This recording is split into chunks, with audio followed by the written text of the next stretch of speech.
야, 할망구, 아직도 대답이 없어. 오늘이 그날인 건 알고 있겠지. 거친 목소리가 조용한 바닷가, 식당의 평화를 도끼처럼 내리찍었다. 목소리의 주인은 문신이 가득한 팔뚝을 훤히 드러낸 채 낡은 나무 테이블을 손바닥으로 내리치며 위협적인 분위기를 연출했다. 그의 뱀 같은 눈은 식당의 나이든 여주인을 향해 고정되어 있었다. 식당 안의 공기는 순식간에 차갑게 얼어붙었다. 몇 안 되던 손님들은 모두 약속이라도 한 듯 고개를 숙였다. 저녁 식사를 즐기던 가족의 아이는 엄마의 옷자락 뒤로 숨었고 젊은 연인은 숟가락을 내려놓은 채 숨을 죽였다. 바깥에서는 잔잔한 파도 소리가 들려왔지만 그 소리마저도 식당 안의 팽팽한 긴장감을 뚫고 들어오지 못했다. 이 혼란의 중심에서 조금 떨어진 창가 자리에 한 부부가 조용히 식사를 하고 있었다. 남자는 다정한 눈빛으로 아내의 그릇에 갓 구운 생선살을 발라 올려주었다. 그의 이름은 강민준. 대학에서 역사를 가르치는 교수였다. 안경 너머로 보이는 선한 인상과 차분한 말투는 누가 봐도 학자풍이었다. 그의 아내 이서연은 남편의 행동에 희미한 미소를 지으며 고개를 끄덕였다. 그녀는 평범한 흰색 리넨 셔츠에 편안한 면바지를 입고 있었다. 화장기 없는 얼굴과 질끈 묶은 머리는 휴가를 즐기러 온 평범한 직장 여성의 모습 그대로였다. 그녀의 가느다란 손목과 여유로운 몸짓 어디에서도 위협적인 기운은 찾아볼 수 없었다. 서연 씨, 이 동네 생선구이는 정말 일품이네요. 우리가 여기 오길 정말 잘했어요. 민준이 낮은 목소리로 속삭였다. 그는 바깥의 소란을 애써 무시하려는 듯 아내와의 대화에 집중하려 했다. 서연은 그런 남편의 마음을 안다는 듯 부드럽게 대답했다. 그러게요. 민준 씨, 오랜만에 정말 평화로운 시간이네요. 이런 게 얼마만인지 모르겠어요. 그녀의 말은 진심이었다. 평화라는 단어는 그녀의 일상과는 너무나도 거리가 먼 개념이었다. 그녀의 진짜 직업은 남편조차 정확히 알지 못했다. 그저 나라를 지키는 중요한 일을 하는 군인이라고만 알고 있을 뿐. 그녀의 어깨에 달린 계급장과 그녀가 지휘하는 부대의 이름이 가진 무게를 상상조차 하지 못했다. 불청객들의 소란은 점점 더 거세졌다. 독사라고 불리는 듯한 남자가 카운터로 다가가 나이든 여주인의 어깨를 거칠게 밀쳤다. 할망구, 귀가 먹었어. 지난달부터 밀린 보호비 오늘까지 안 내면 이 가게 잿더미로 만들어버린다고 했을 텐데. 그의 뒤에 있던 덩치 큰 부하들도 위협적으로 주위를 둘러싸며 손님들에게 공포감을 심어주었다. 여주인은 겁에 질려 떨면서도 간신히 입을 열었다. 조금만 더 시간을 주시면 안 될까요? 요즘 장사가 너무 안 돼서 그녀의 애원은 조롱 섞인 웃음소리에 묻혀버렸다. 독사는 카운터 위에 있던 컵들을 바닥으로 쓸어버렸다. 유리 깨지는 소리가 날카롭게 식당 안을 울렸다. 민준의 미간이 찌푸려졌다. 그는 본능적으로 일어나려는 움직임을 보였다. 약자를 향한 폭력과 무례함을 참지 못하는 그의 성격 때문이었다. 하지만 그의 손을 서연의 차분한 손이 부드럽게 감싸 쥐었다. 민준이 의아한 눈으로 아내를 바라보자 그녀는 아무 말 없이 고개를 저었다. 그 눈빛은 아직 아니에요라고 말하는 듯했다. 서연은 조용히 상황을 관찰하고 있었다. 그녀의 눈은 겉보기와 달리 주변의 모든 것을 스캔하고 분석하는 기계처럼 냉정하게 움직였다. 불청객은 총 4명. 리더로 보이는 독사라는 남자. 그리고 그를 따르는 3명의 부하. 그들은 무기를 소지하지 않은 것으로 보였다. 적어도 눈에 띄는 무기는 없었다. 그들의 움직임은 전문적이지 않았고 그저 힘과 위협에 의존하는 동네 양아치 수준이었다. 그녀의 머릿속에서는 수십 가지 시나리오가 그려졌다. 최단 시간 내에 4명을 모두 제압하는 방법, 주변 인명 피해를 최소화하는 방법, 그리고 가장 중요한 것은 자신의 신분을 노출하지 않고 이 상황을 해결하는 방법이었다. 그녀는 모처럼 얻은 남편과의 휴가를 이런 일로 망치고 싶지 않았다. 무엇보다 남편 앞에서 자신의 다른 모습을 보이고 싶지 않았다. 독사는 이제 만족스럽지 않다는 듯 식당을 둘러보기 시작했다. 그의 눈이 다른 손님들을 향했다.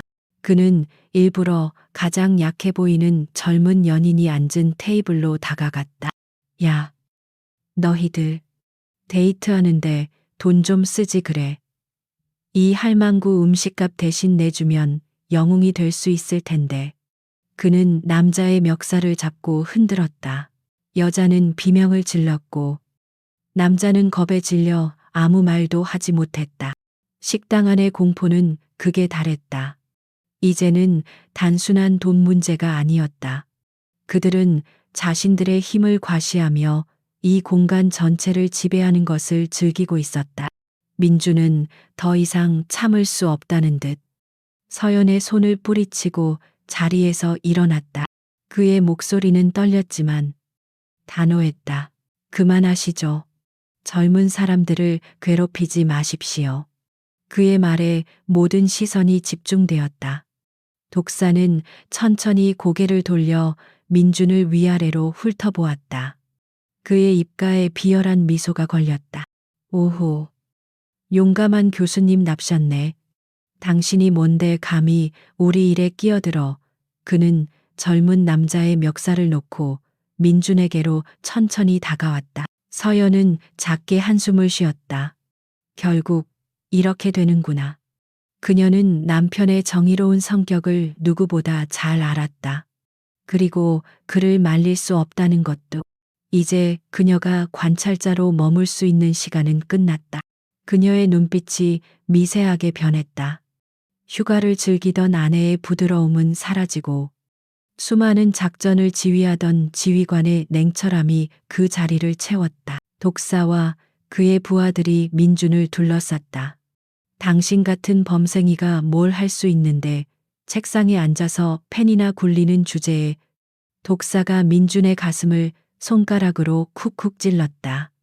민준은 물러서지 않고 꼿꼿이 서서 그를 마주 보았다. 폭력은 어떤 이유로도 정당화될 수 없습니다. 어르신을 괴롭히고 약한 사람들을 위협하는 것은 비겁한 짓입니다. 그의 말은 불에 기름을 부은 격이었다.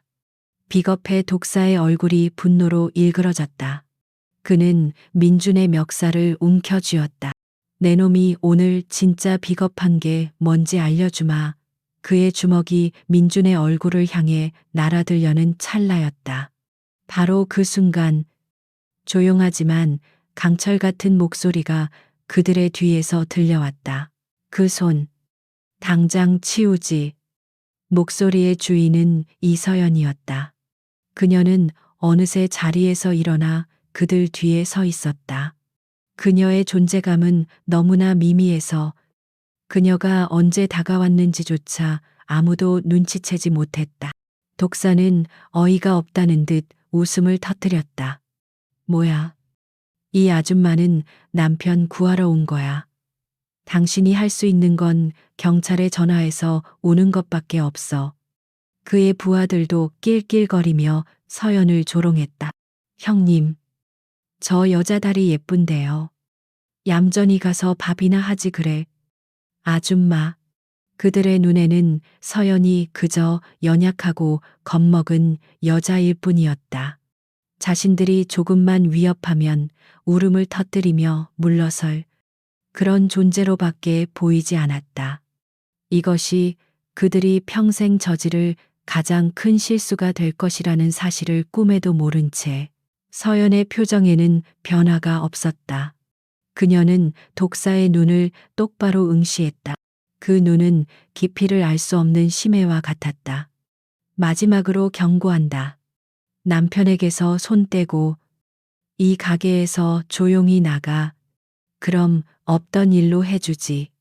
그녀의 목소리는 나지막했지만 식당 안의 모든 사람이 들을 수 있을 만큼 명확하게 울렸다. 그녀의 태도에 오히려 오기가 생긴 독사는 민준의 멱살을 더 세게 움켜쥐었다. 없던 일로 해줘. 네가 뭔데 판사라도 돼. 아니면 대통령 영부인이라도 되시나. 그는 서연에게 한 걸음 더 다가서며 그녀의 어깨를 밀치려 했다. 여자면 여자답게 굴어. 어디서 감히 남자들 일에. 그의 말이 채 끝나기도 전에 상황은 모두의 예상을 벗어나 전개되었다. 독사가 서연을 향해 뻗었던 손이 허공에서 멈췄다. 서연이 그의 손목을 붙잡았기 때문이었다. 그것은 너무나 빠르고 간결한 움직임이라 마치 마술처럼 보였다. 그녀의 가느다란 손가락이 독사의 두꺼운 손목을 움켜쥔 순간 그의 얼굴에 처음으로 당황한 기색이 스쳐 지나갔다. 이게 뭐? 독사의 외침은 고통스러운 비명으로 변했다. 서연은 그의 손목을 잡은 채 아주 약간, 거의 눈에 보이지 않을 정도로 각도를 비틀었을 뿐이었다. 하지만 그 작은 움직임에 담긴 힘은 상상을 초월했다. 독사는 손목이 부서지는 듯한 고통에 저도 모르게 민준의 멱살을 놓고 말았다. 부하들이 당황해서 우물쭈물하는 사이 서연은 독사의 손목을 놓아주며 그를 뒤로 가볍게 밀었다. 독사는 몇 걸음 비틀거리다 바닥에 주저앉았다. 그는 자신의 손목을 붙잡고 믿을 수 없다는 표정으로 서연을 쳐다보았다. 방금 전까지 연약한 아줌마로 보였던 여자가 단 한 번의 움직임으로 자신을 무력화시켰다는 사실을 받아들일 수 없었다. 식당 안은 완전한 침묵에 휩싸였다. 깨진 유리 조각 위로 흐르던 긴장감의 종류가 바뀌었다. 이전의 것이 공포였다면 지금의 것은 경외와 혼란이었다. 민준조차도 놀라서 눈을 동그랗게 떴다. 그는 아내가 합기도 같은 호신술을 배운 적이 있다고는 들었지만 이 정도일 줄은 상상도 못했다. 서연은 조금도 동요하지 않은 채 여전히 차분한 목소리로 말했다. 기회는 한 번뿐이라고 했을 텐데. 그녀의 시선이 넘어진 독사를 지나 남은 3명의 부하들에게로 향했다. 그들은 자신들도 모르게 한 걸음 뒤로 물러섰다. 그들의 본능이 눈앞의 여자가 위험하다는 경고를 보내고 있었다. 뭐 하는 거야? 이 새끼들아, 전연 하나 처리 못해.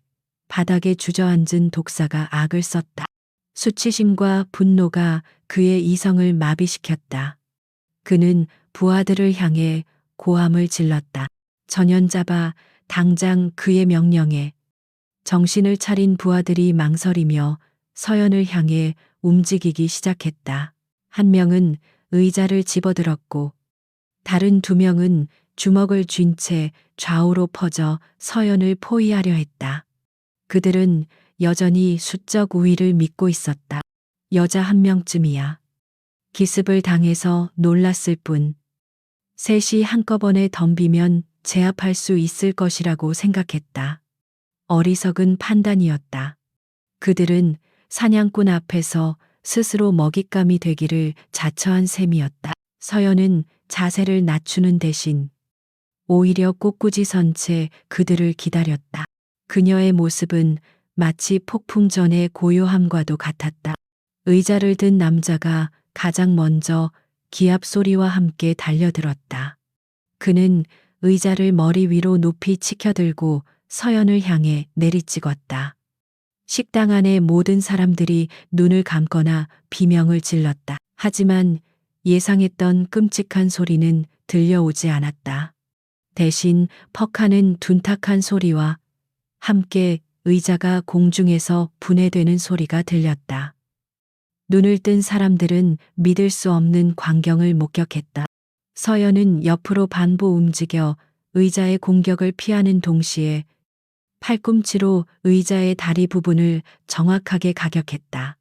단단한 나무 의자는 그 한 방에 산산조각이 나버렸다. 의자를 들었던 남자는 자신의 손에 남은 의자 다리 조각을 멍하니 바라보다가 서연의 발차기에 복부를 맞고 그대로 뒤로 날아가 벽에 부딪혔다. 그는 윽하는 신음과 함께 그대로 기절해버렸다. 이 모든 것이 눈 깜짝할 사이에 일어난 일이었다. 남은 두 명의 부하는 그 자리에서 얼어붙었다. 서연은 그들에게 생각할 시간을 주지 않았다. 그녀는 바닥에 떨어진 의자 다리 하나를 발끝으로 가볍게 툭 찼다. 의자 다리는 회전하며 날아가 오른쪽 부하의 정강이를 정확하게 때렸다.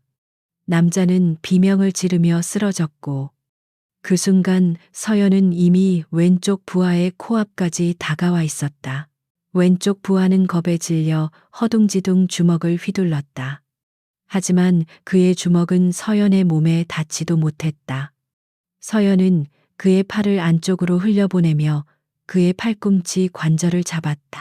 그리고는 몸을 회전시키며 그의 몸 전체를 들어 올려 바닥에 매다 꽂았다. 바닥과 부딪힌 충격에 남자는 숨을 헐떡이며 움직이지 못했다. 이제 남은 것은 리더인 독사뿐이었다. 그는 어느새 벽에 등을 기댄 채 일어서 있었다. 그의 얼굴에는 더 이상 분노나 오만함은 없었다. 오직 순수한 공포만이 남아 있었다. 그는 자신의 눈앞에서 벌어진 일을 도저히 이해할 수 없었다. 저 여자는 대체 정체가 뭐란 말인가? 서연은 천천히 그에게 다가갔다. 그녀의 발걸음 소리가 조용한 식당 안에 무겁게 울려 퍼졌다. 그녀는 아무 말도 하지 않았지만 그 모습은 그 어떤 위협보다도 더 압도적이었다. 독사는 뒷걸음질 치려 했지만 등 뒤의 벽이 그의 퇴로를 막고 있었다. 공포에 질린 그의 눈이 서연과 그녀의 뒤에서 멍하니 서 있는 남편 강민준을 번갈아 훑었다. 당신, 대체 누구야? 독사가 떨리는 목소리로 물었다. 그것은 식당 안에 있는 모든 사람들이 궁금해하는 질문이었다. 평범한 휴가를 즐기던, 다정하고 조용해 보이던 저 여자의 정체는 과연 무엇인가? 서연은 그의 바로 앞에 멈춰섰다. 그리고는 차갑게 가라앉은 목소리로 그의 존재 자체를 부정하는 듯한 한마디를 내뱉었다. 넌 그걸 알 자격이 없어.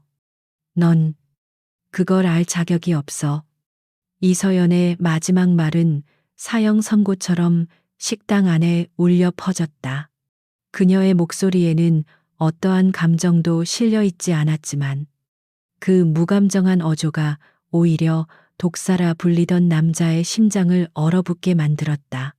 그는 벽에 기댄 채 숨쉬는 법조차 잊어버린 듯 헐떡였다. 눈앞의 여자는 더 이상 인간으로 보이지 않았다. 그녀는 마치 인간의 형상을 한 재앙 그 자체였다. 식당 안에 다른 사람들 역시 마찬가지였다. 압도적인 힘의 현현 앞에서 모두가 침묵했다. 바닥에 쓰러져 신음하던 조폭들은 고통 속에서도 감히 큰 소리를 내지 못했다. 그들은 본능적으로 깨달았다. 자신들이 건드린 것은 단순한 여자가 아니라 감히 상상조차 할 수 없는 어떤 경계 너머의 존재라는 것을. 가장 큰 충격에 빠진 것은 남편 강민준이었다. 그는 망연자실한 표정으로 자신의 아내와 바닥에 널브러진 남자들을 번갈아 쳐다보았다. 불과 몇 분 전까지만 해도 그의 보호가 필요해 보였던 연약한 아내, 생선살을 발라주자 아이처럼 좋아하던 사랑스러운 아내.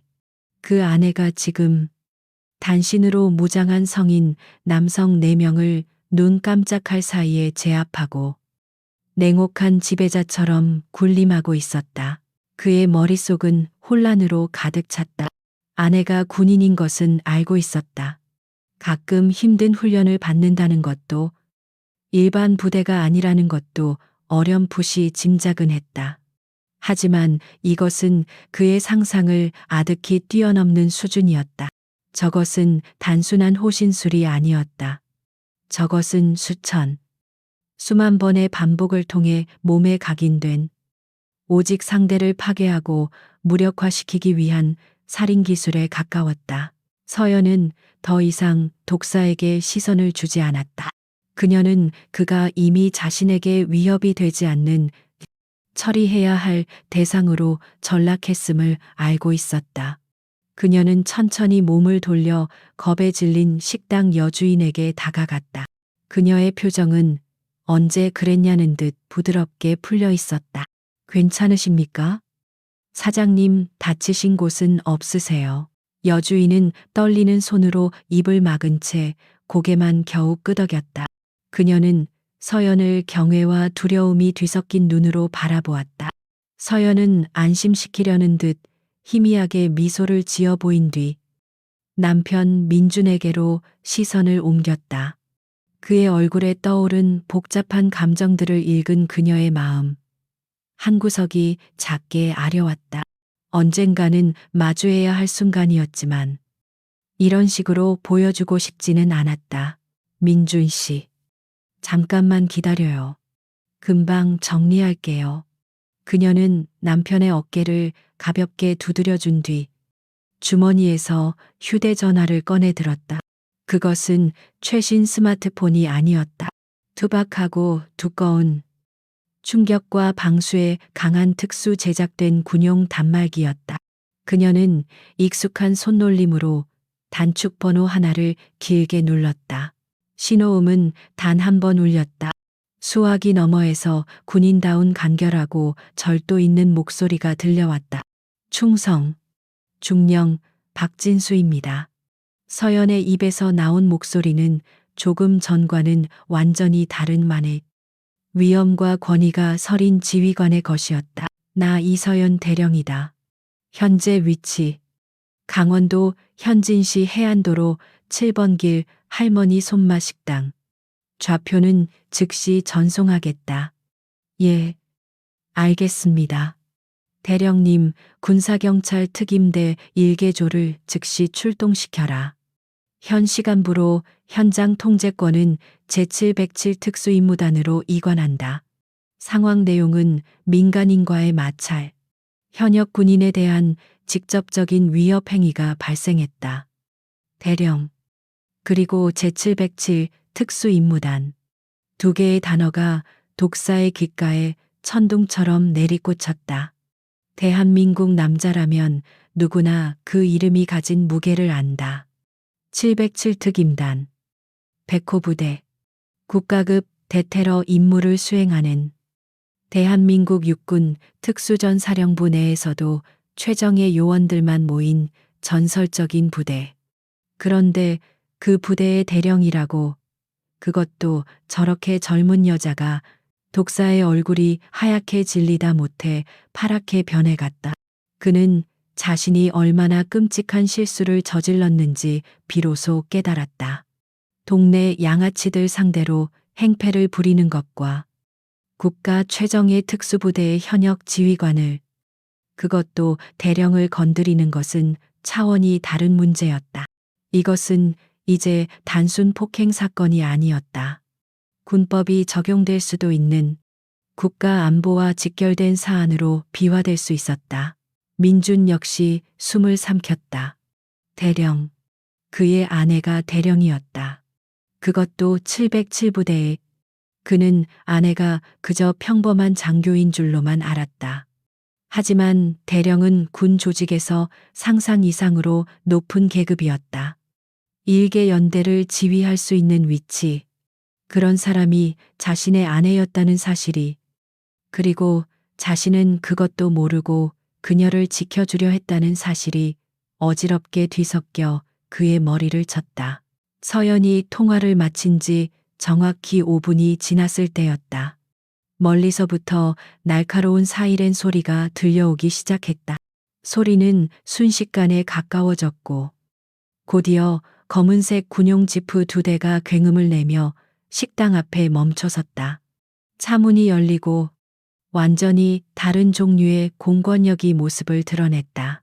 검은 베레모의 특수 전투복을 입고 자동 소총으로 무장한 군사경찰 MP들이었다. 그들은 일반 경찰과는 분위기부터 달랐다. 한치의 오차도 없는 움직임, 날카로운 눈빛, 온몸에서 뿜어져 나오는 강철 같은 기세는 주변 공기를 압도했다. 그들은 내리자마자 일사불란하게 움직여 식당 주변을 완벽하게 통제했다. 선임자로 보이는 한 상사가 식당 안으로 들어와 서연을 발견하자 그 자리에서 부동자세로 우렁차게 경례를 외쳤다. 충성 대령님께 보고드립니다. 군사경찰특임대 선임상사 김철민 명 받았습니다. 그의 경례는 식당 안에 있던 모든 사람들에게 이 상황이 현실임을 다시 한번 각인시켰다. 서연은 가볍게 고갯짓으로 답하며 낮은 목소리로 지시했다. 김 상사. 저기 쓰러져 있는 4명.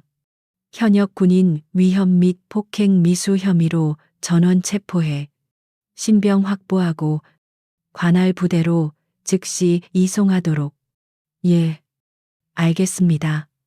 김 상사의 명령에 특임 대원들이 안으로 들어와 바닥에 쓰러져 있던 조폭들을 제압하기 시작했다.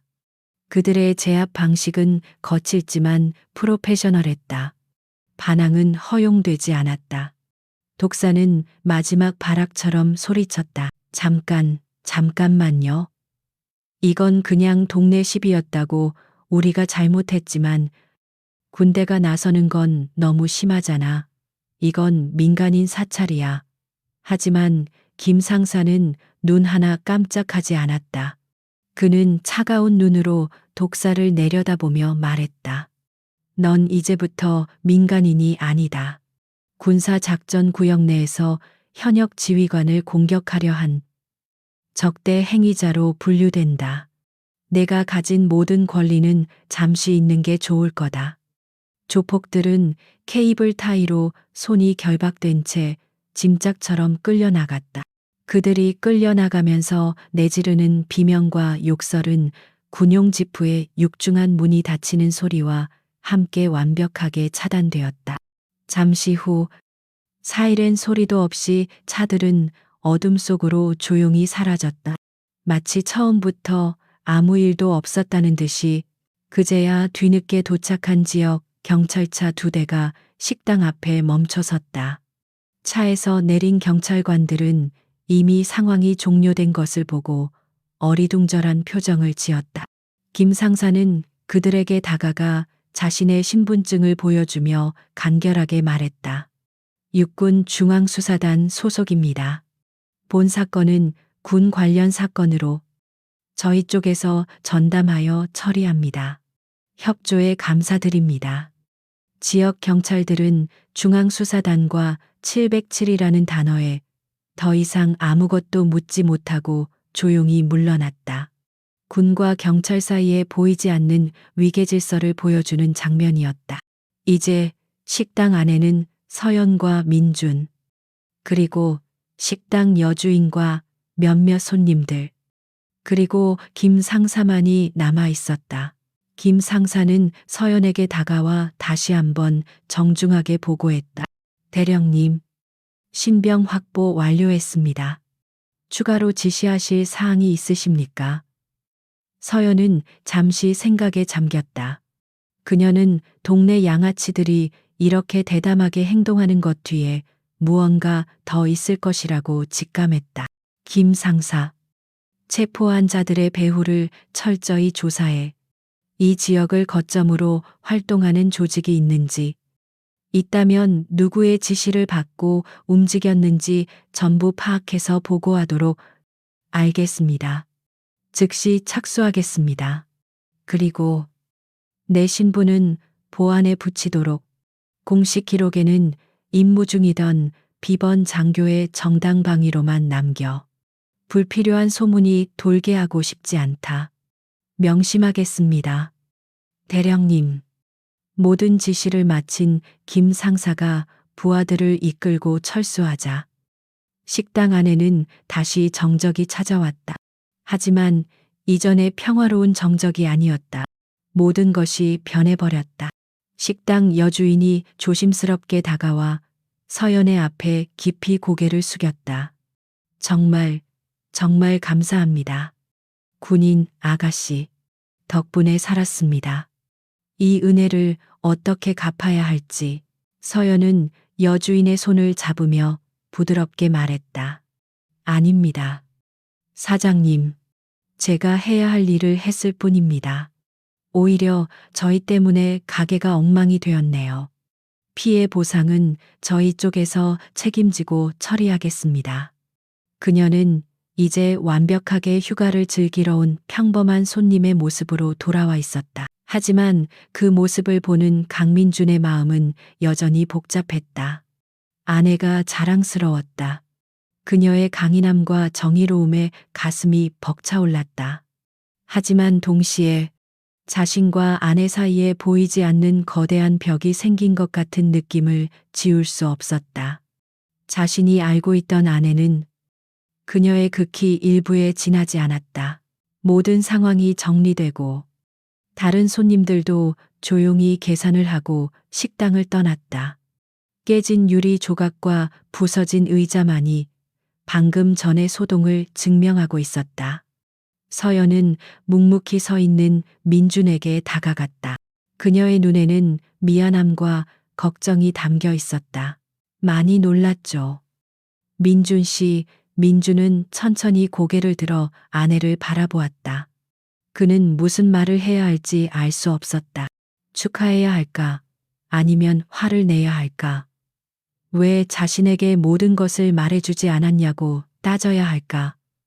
수많은 질문이 그의 목구멍까지 차올랐지만 그는 그저 한마디만을 내뱉을 수 있었다. 서연 씨, 괜찮아. 그의 질문은 그녀의 안위를 묻는 것이 아니었다. 그것은 방금 전 사람을 아무렇지 않게 제압하고 냉혹한 명령을 내리던 그 모습에도 불구하고 당신은 여전히 내가 사랑하는 이서연이 맞느냐고 묻는 더 깊은 차원의 질문이었다. 서연은 그의 질문에 담긴 의미를 깨달았다. 그녀는 희미하게 웃으며 그의 손을 잡았다. 그녀의 손은 여전히 따뜻했다. 그럼요. 난 괜찮아요. 당신이 옆에 있는데 내가 왜 안 괜찮겠어요. 그녀의 대답에 민준의 마음속에 있던 거대한 벽이 조금은 허물어지는 것 같았다. 하지만 그는 알 수 있었다. 오늘 밤을 기점으로 자신과 아내의 관계는 이전과는 결코 같을 수 없으리라는 것을. 그들의 평화로운 휴가는 그렇게 막을 내리고 있었다. 차가운 금속 의자가 긁히는 소리가 적막한 취조실의 공기를 날카롭게 갈랐다. 사방이 흡음재로 마감된 회색 벽, 서류 한 장 없는 텅 빈 책상, 그리고 용의자의 얼굴을 향해 쏟아지는 눈부신 조명.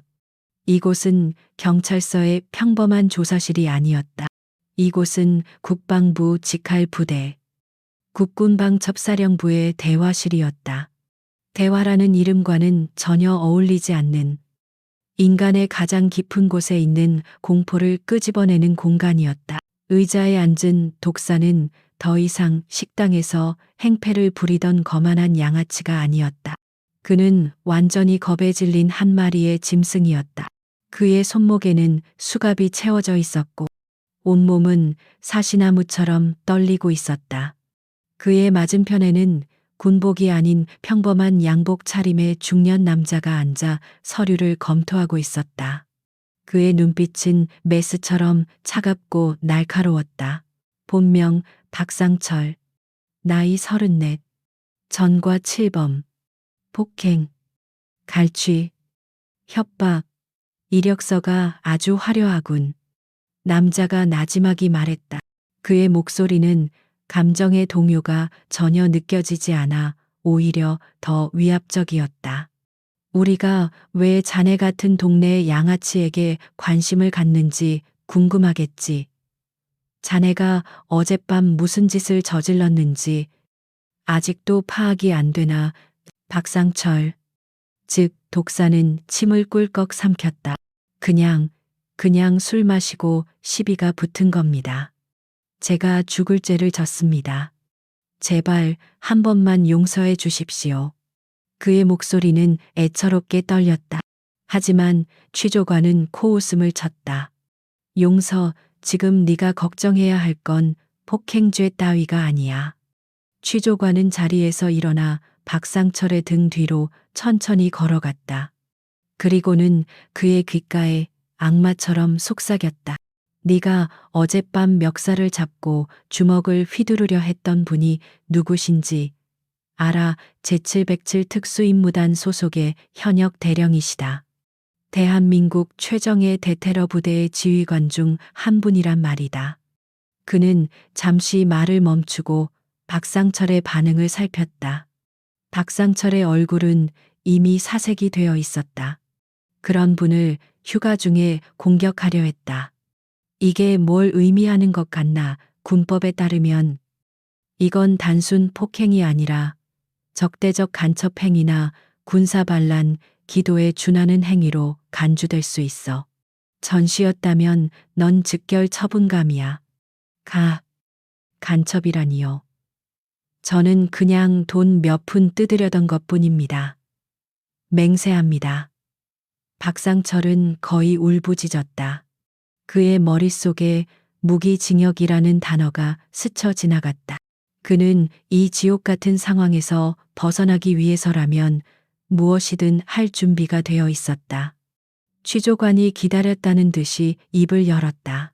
그래, 그럼 증명해봐. 네가 그저 멍청한 양아치일 뿐이라는 걸. 내 배우가 누군지, 누가 이런 짓을 시켰는지 전부 불어. 네가 몸담고 있는 조직, 흑룡파에 대해서 아는 건 뭐든지. 내 보스, 최 회장이라는 인간에 대해서도. 취조관의 말에 박상철의 눈이 흔들렸다. 조직을 배신하는 것은 곧 죽음을 의미했다. 하지만 지금 당장의 공포가 그를 더 강하게 짓눌렀다. 같은 시각, 도시의 가장 높은 펜트하우스에서는 전혀 다른 풍경이 펼쳐지고 있었다. 통유리창 너머로 도시의 야경이 보석처럼 펼쳐져 있었고, 사무실 안은 고급스러운 가죽과 원목 가구로 채워져 있었다. 이곳은 흑룡파의 회장, 최진혁의 공간이었다. 그는 자신을 조폭이 아닌 기업가라고 생각했다. 불법적인 사업을 하긴 하지만 그 역시 이 도시의 경제를 움직이는 한 축이라고 믿었다. 최 회장은 값비싼 양복을 입은 채 와인잔을 우아하게 흔들고 있었다.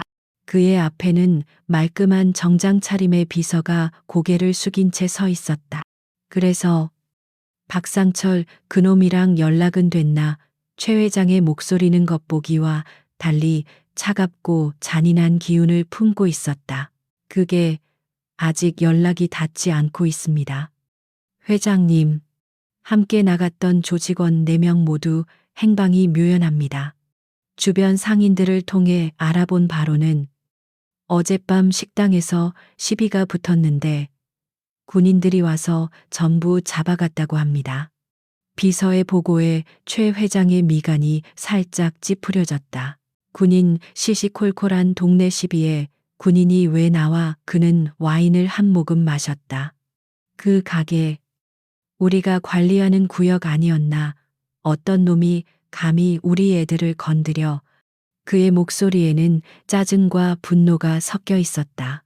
자신의 영역이 침범당했다는 사실에 대한 불쾌감이었다. 비서는 조심스럽게 다음 말을 이었다. 목격자들의 말에 따르면 시비의 발단이 된 것이 여자 한 명이었다고 합니다.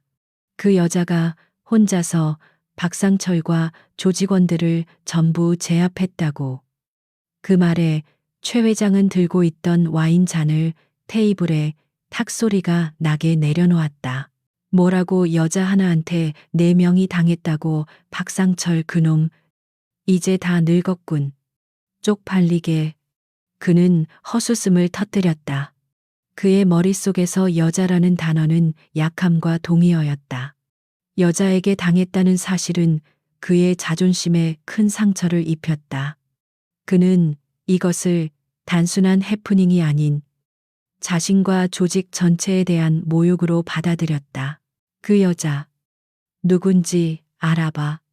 남편이라는 작자도 같이 있었다지 뭐 하는 인간들인지 샅샅이 뒤져. 그리고 조용히 데려와. 감히 내 조직원들을 건드린 대가가 얼마나 끔찍한지 직접 가르쳐 줘야겠어. 그의 눈빛이 차갑게 빛났다. 그는 자신이 지금 누구를 상대로 칼을 빼들었는지 전혀 짐작하지 못하고 있었다. 그의 오만함이 거대한 비극의 서막을 열고 있었다. 한편 해안가의 한적한 호텔 방 안에는 무거운 침묵이 흐르고 있었다. 이서연과 강민주는 창밖의 밤바다를 말없이 바라보고 있었다. 어젯밤의 소동 이후 두 사람 사이에는 보이지 않는 벽이 생긴 듯했다. 민주는 아내를 사랑했지만 동시에 낯설게 느껴졌다. 먼저 침묵을 깬 것은 민준이었다. 그는 천천히 아내에게로 돌아섰다. 서연 씨, 왜 말 안 했어? 당신이 대령이라는 거. 그의 목소리에는 원망보다는 혼란과 슬픔이 더 크게 묻어났다. 자신은 아내의 가장 중요한 부분에 대해 아무것도 모르고 있었다는 자괴감이었다. 서연은 남편의 눈을 피하지 않고 마주 보았다. 말하고 싶었어요. 민준 씨, 당신한테는 전부다. 하지만 그럴 수가 없었어요. 그녀의 목소리가 작게 떨렸다. 내 계급과 내 임무는 군사기밀이에요. 가족에게조차 함부로 말할 수 없는 것들이 너무 많아요. 당신을 속이려던 게 아니에요. 당신을 지키고 싶었을 뿐이에요. 그녀의 말은 진심이었다. 그녀의 세계는 너무나 위험하고 잔혹했다. 총성과 화약, 배신과 죽음이 일상인 곳. 그녀는 사랑하는 남편을 그 어두운 세계로부터 필사적으로 떼어놓고 싶었다. 평범한 교수의 아내로서 그가 안전하고 평화로운 세상에서 살아가기를 바랐다. 지킨다고. 민주는 씁쓸하게 웃었다. 어젯밤 나는 당신을 지켜주려고 했어. 서연 씨, 당신이 내 뒤에 숨어야 한다고 생각했지. 그런데 정말 어리석었어. 오히려 내가 당신의 보호를 받고 있었던 건데. 그는 깊은 한숨을 내쉬었다. 당신이 하는 일이 정확히 뭐야? 그냥 평범한 군인은 아닌 거잖아. 서연은 잠시 망설였다. 어디까지 말해야 할까? 그녀는 남편의 손을 잡았다. 자세히는 말해줄 수 없어요. 하지만 이것만은 알아줘요. 나는 어둠 속에서 빛을 지키는 일을 해요. 당신처럼 평범한 사람들이 안전하게 아침을 맞이할 수 있도록 보이지 않는 곳에서 싸우는 사람이에요. 그녀의 눈빛은 너무나도 진지하고 확고했다. 민주는 더 이상 묻지 않았다. 그는 아내의 손을 마주 잡았다. 여전히 모든 것을 이해할 수는 없었지만 한 가지는 확실히 알 수 있었다. 자신의 아내는 영웅이라는 것을, 그리고 영웅의 곁을 지키는 것은 결코 쉬운 일이 아니라는 것을. 그는 아내를 더 깊이 이해하고 그녀의 세계를 존중해야 한다고 다짐했다. 바로 그때 서연의 군용 단말기가 짧게 진동했다. 화면에 암호화된 메시지가 떠 있었다. 그녀가 메시지를 확인하는 동안 그녀의 표정이 다시 부드러운 아내에서 냉철한 지휘관으로 변해갔다. 메시지는 방금 전 취조실에서 나온 보고였다. 대상 박상철 자백 완료. 배후 조직 흑룡파 확인. 수괴 최진혁 회장. 현재 최진혁은 대상들의 실종을 인지. 대령님과 가족에 대한 정보 수집 및 보복 준비, 정황 포착. 보고를 읽은 서연의 눈빛이 차갑게 가라앉았다. 역시나 단순한 동네 양아치들이 아니었다. 조직적인 배우가 있었고 그들은 이제 보복을 준비하고 있었다. 그녀의 예측대로 상황은 더 위험한 국면으로 접어들고 있었다. 문제는 이제 위협이 자신뿐만 아니라 남편 민준에게도 향할 수 있다는 것이었다. 무슨 일이야? 서연 씨. 민준이 그녀의 굳은 표정을 보고 물었다. 서연은 단말기 화면을 끄고 남편을 보며 애써 미소를 지었다. 아무것도 아니에요. 그냥 부대에서 온 정기 보고예요. 그녀는 남편을 불안하게 만들고 싶지 않았다. 하지만 그녀의 머릿속은 이미 다가올 위협에 대한 대응 계획으로 빠르게 회전하고 있었다. 그녀는 자리에서 일어나 창가로 다가갔다. 어젯밤까지만 해도 낭만적으로 보이던 밤바다는 이제 수많은 위협이 숨어 있을지 모르는 작전 지역으로 보였다. 파도 소리는 적의 발소리처럼 들렸다. 그녀의 평화로운 휴가는 끝났다. 아니, 어쩌면 처음부터 존재하지 않았을지도 모른다. 그녀가 발을 딛는 모든 곳이 곧 전장이었다. 최진혁. 그녀는 그 이름을 조용히 되뇌었다. 감히 대한민국 군 대령과 그 가족을 위협하려 하다니. 그는 자신이 지금 누구의 잠을 깨웠는지 곧 뼈저리게 후회하게 될 것이었다. 그녀의 눈에 조용하지만 무서운 분노의 불꽃이 타오르기 시작했다. 이것은 이제 단순한 휴가가 아니었다. 이것은 임무였다. 최진혁 회장은 자신의 펜트하우스 사무실에서 도시의 야경을 내려다보고 있었다. 그의 손에는 방금 전 부하로부터 받은 보고서가 들려 있었다.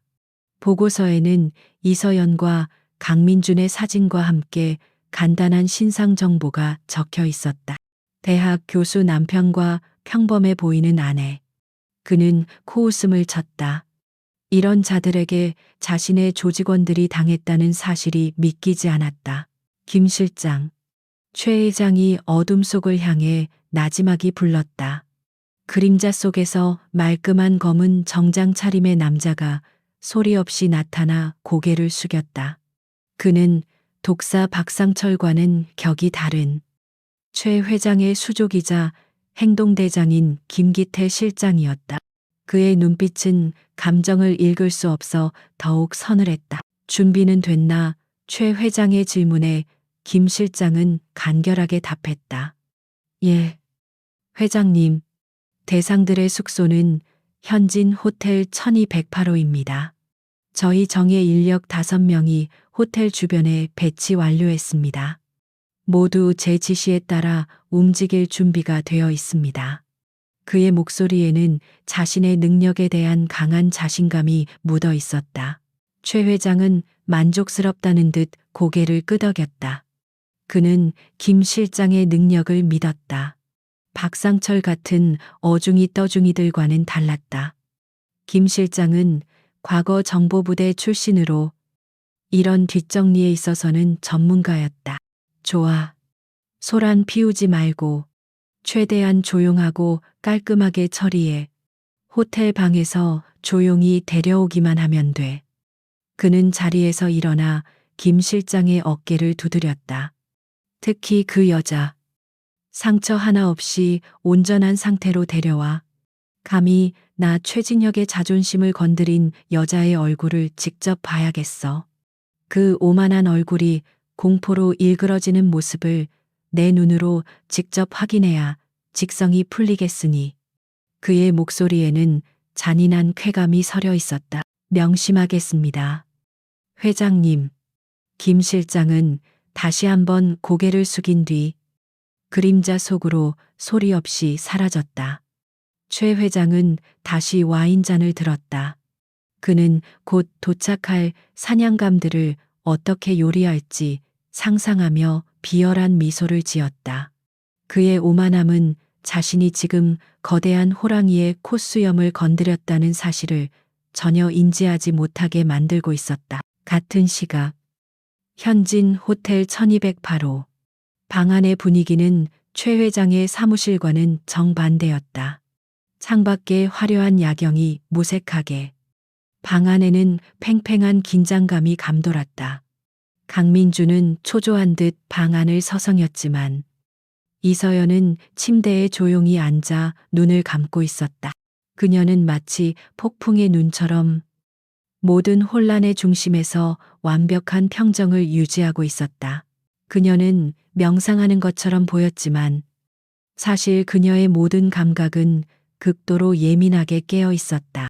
그녀는 호텔 복도를 울리는 미세한 발소리, 엘리베이터가 움직이는 소리, 심지어는 바람의 창문이 작게 덜컹거리는 소리까지 모두 듣고 분석하고 있었다. 그녀의 머릿속에는 이미 호텔 전체의 구조와 예상 침투 경로, 그리고 그에 대한 대응책이 완벽하게 그려져 있었다. 그녀의 손에 들린 군용 단말기에서 아주 작은 진동이 느껴졌다. 그녀가 눈을 뜨자 화면에 짧은 메시지가 나타났다. 김철민 상사 알파팀, 후방 비상계단 통제 완료. 브라보팀, 주차장 통제 완료. 대령님 지시 대기 중. 서연은 소리 없이 미소 지었다. 그녀가 쳐놓은 거미줄에 먹잇감이 걸려들기 시작했다. 그녀는 민준을 돌아보았다. 불안에 떠는 남편의 모습에 그녀의 마음이 아팠다. 그녀는 자리에서 일어나 그의 손을 잡았다. 민준 씨, 걱정하지 말아요. 내가 다 해결할게요. 그녀의 목소리는 부드러웠지만 그 안에는 절대적인 자신감이 담겨 있었다. 서연 씨, 정말 괜찮겠어. 경찰에 신고하는 게. 민준이 말을 채 잇지 못했다.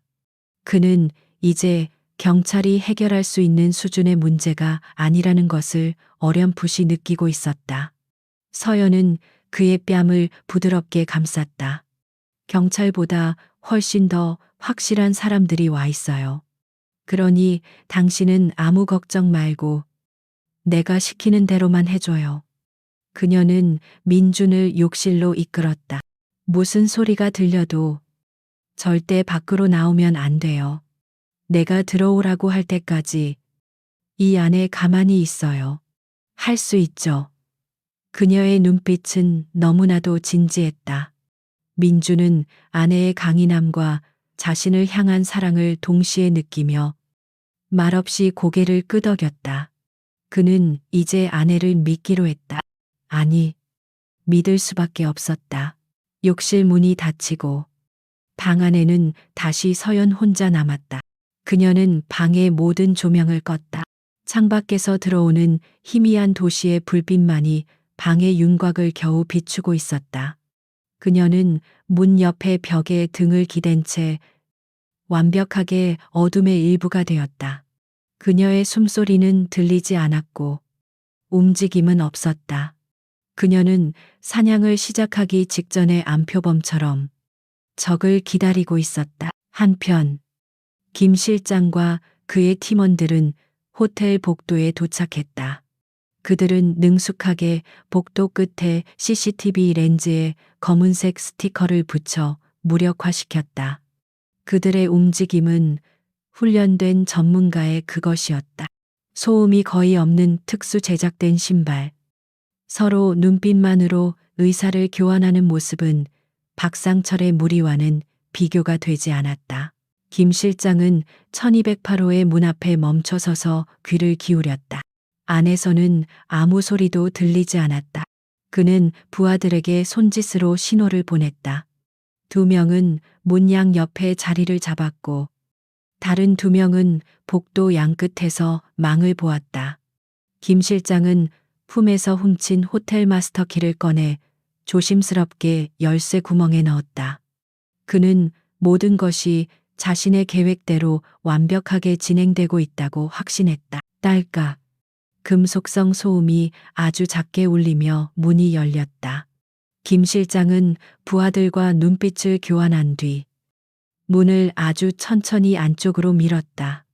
어둠에 잠긴 방 안은 고요했다. 침대 위에는 이불이 희미하게 부풀어 올라 있어 두 사람이 자고 있는 것처럼 보였다.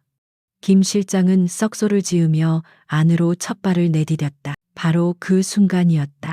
그가 문을 열고 들어온 것이 아니었다. 문은 저절로 활짝 열렸다. 그리고 그의 눈앞에 있어야 할 어둠 대신 한 여자의 형체가 서 있었다. 김 실장이 상황을 파악하기도 전에 그의 턱을 향해 무언가가 번개처럼 날아왔다. 퍽 소리와 함께 그의 시야가 하얗게 번쩍였고 그는 그대로 뒤로 나가 떨어졌다. 적출현 복도에 있던 부하들이 경악하며 소리쳤다. 하지만 그들의 외침은 곧 고통스러운 비명으로 바뀌었다. 어둠 속에서 나타난 서연은 좁은 복도라는 공간을 완벽하게 활용했다. 그녀는 가장 앞에 있던 남자의 목젖을 손날로 정확하게 가격했다. 남자는 숨을 컥 막히며 쓰러졌다. 다른 한 명이 허리춤에서 전기 충격기를 꺼내려 하자 서연은 그의 팔을 잡아 안쪽으로 꺾어버렸다. 우두둑하는 끔찍한 뼈 소리와 함께 남자의 팔이 기괴한 각도로 돌아갔다. 남자의 입에서 터져나온 비명을 서연은 그의 머리를 벽에 부딪히는 것으로 멈추게 했다. 이 모든 것이 단 3초 만에 일어난 일이었다. 복도양 끝에서 망을 보던 나머지 두 명은 이 비현실적인 광경에 경악하며 지원을 위해 달려왔다. 하지만 그들의 등 뒤에서 비상계단 문이 소리 없이 열렸다. 검은 전투복으로 무장한 군사경찰 특임대원들이 유령처럼 나타나 그들의 목을 팔로 감아 순식간에 제압했다. 움직이지 마.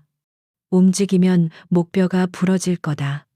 김철민 상사의 낮은 목소리가 복도에 울려 퍼졌다. 상황은 순식간에 종료되었다. 최 회장이 자랑하던 정의 인력은 제대로 된 저항 한 번 해보지 못하고 완벽하게 무력화되었다. 그들의 프로페셔널함은 진짜 프로페셔널 앞에서 어린애 장난에 불과했다. 턱에 충격을 받고 잠시 정신을 잃었던 김 실장이 신음하며 눈을 떴다. 그의 눈에 들어온 것은 자신의 부하들이 모두 군인들에게 제압당해 무릎 꿇고 있는 모습이었다. 그리고 그의 눈앞에는 차가운 눈으로 자신을 내려다보는 이서연이 서 있었다. 그녀의 모습 어디에서도 싸움의 흔적은 찾아볼 수 없었다. 마치 산책이라도 하고 온 듯한 평온한 모습이었다. 내 놈들, 대체 정체가 뭐야? 김 실장이 믿을 수 없다는 듯 중얼거렸다. 서연은 그의 질문에 대답하는 대신 바닥에 떨어진 그의 무전기를 주워들었다. 그녀는 무전기의 통화 버튼을 눌렀다. 지지직거리는 소리와 함께 스피커 너머에서 최 회장의 짜증 섞인 목소리가 들려왔다. 김 실장. 상황은 어떻게 돼가나 왜 이렇게 조용해 벌써 끝난 건가? 서연은 무전기를 입에 가까이 가져갔다. 그리고는 얼음처럼 차가운 목소리로 전화기 너머의 남자에게 선전포고를 날렸다. 최진혁 회장. 듣고 있나? 누구냐?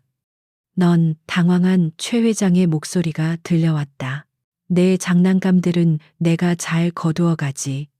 아주 쓸모없는 고철 덩어리들이더군. 서연의 목소리는 조용했지만 그 안에 담긴 살기는 무전기를 뚫고 최 회장의 심장까지 파고드는 듯했다. 그리고 다음은 내 차례다. 이서연의 목소리가 끊긴 무전기 너머로 최진혁 회장은 자신의 심장이 차갑게 식어가는 것을 느꼈다. 그것은 분노나 모욕감과는 차원이 다른 원초적인 공포였다. 전화기 너머의 여자는 단순한 싸움꾼이 아니었다. 그녀의 목소리에는 자신의 행동이 불러올 결과를 정확히 알고 있으며 그것을 집행할 힘과 의지를 가진 자의 절대적인 확신이 담겨 있었다. 김 실장, 김기태 실장 대답해 그는 미친 사람처럼 무전기에 소리쳤다. 하지만 돌아오는 것은 지지직거리는 잡음뿐이었다.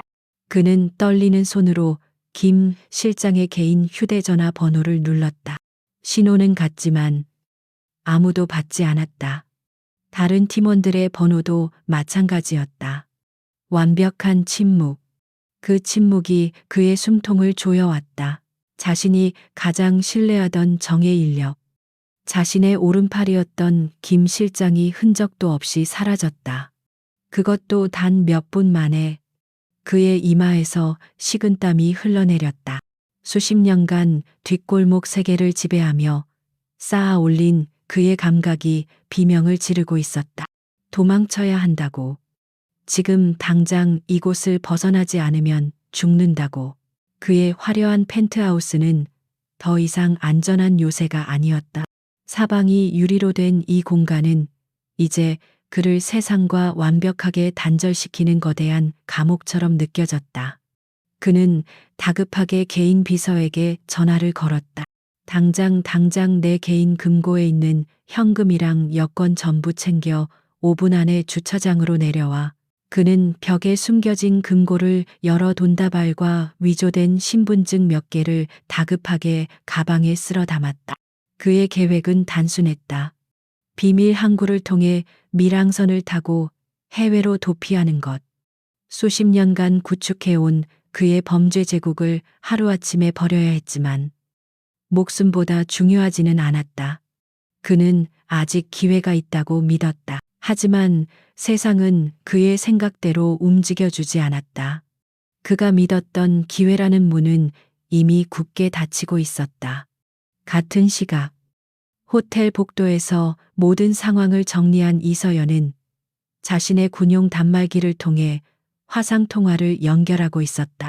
화면에 나타난 사람은 별 4개가 빛나는 계급장을 단 대한민국 육군 특수전사령부의 사령관이었다. 이 대령, 보고하게. 화면 너머의 사령관은 잠이 덜 깬 모습이었지만 그 눈빛만은 얼음장처럼 차가웠다. 서연은 흔들림 없는 목소리로 간결하게 보고했다. 사령관님께 보고드립니다. 민간 범죄 조직 흑룡파에 의한 2차 보복 공격을 방금 전 격퇴 완료했습니다. 적 전원 생포했으며 아군 피해는 없습니다. 그녀는 잠시 숨을 고른 뒤 결의에 찬 목소리로 말을 이었다. 이는 단순 민간인과의 마찰이 아닌 군 지휘관과 그 가족에 대한 명백한 테러 행위이자 대한민국 군에 대한 정면 도전으로 판단됩니다. 주모자 최진혁의 신병을 확보하고 관련 범죄 조직 전체를 와해시키기 위한 작전 승인을 요청합니다. 사령관은 잠시 침묵했다. 화면 너머로 그의 굳은 표정이 보였다. 이서연의 요청은 단순한 범죄자 소탕을 넘어선 군이 민간 영역에 직접 개입하는 매우 이례적인 작전이었다. 하지만 그는 망설이지 않았다. 군의 명예는 그 무엇과도 바꿀 수 없는 가치였다.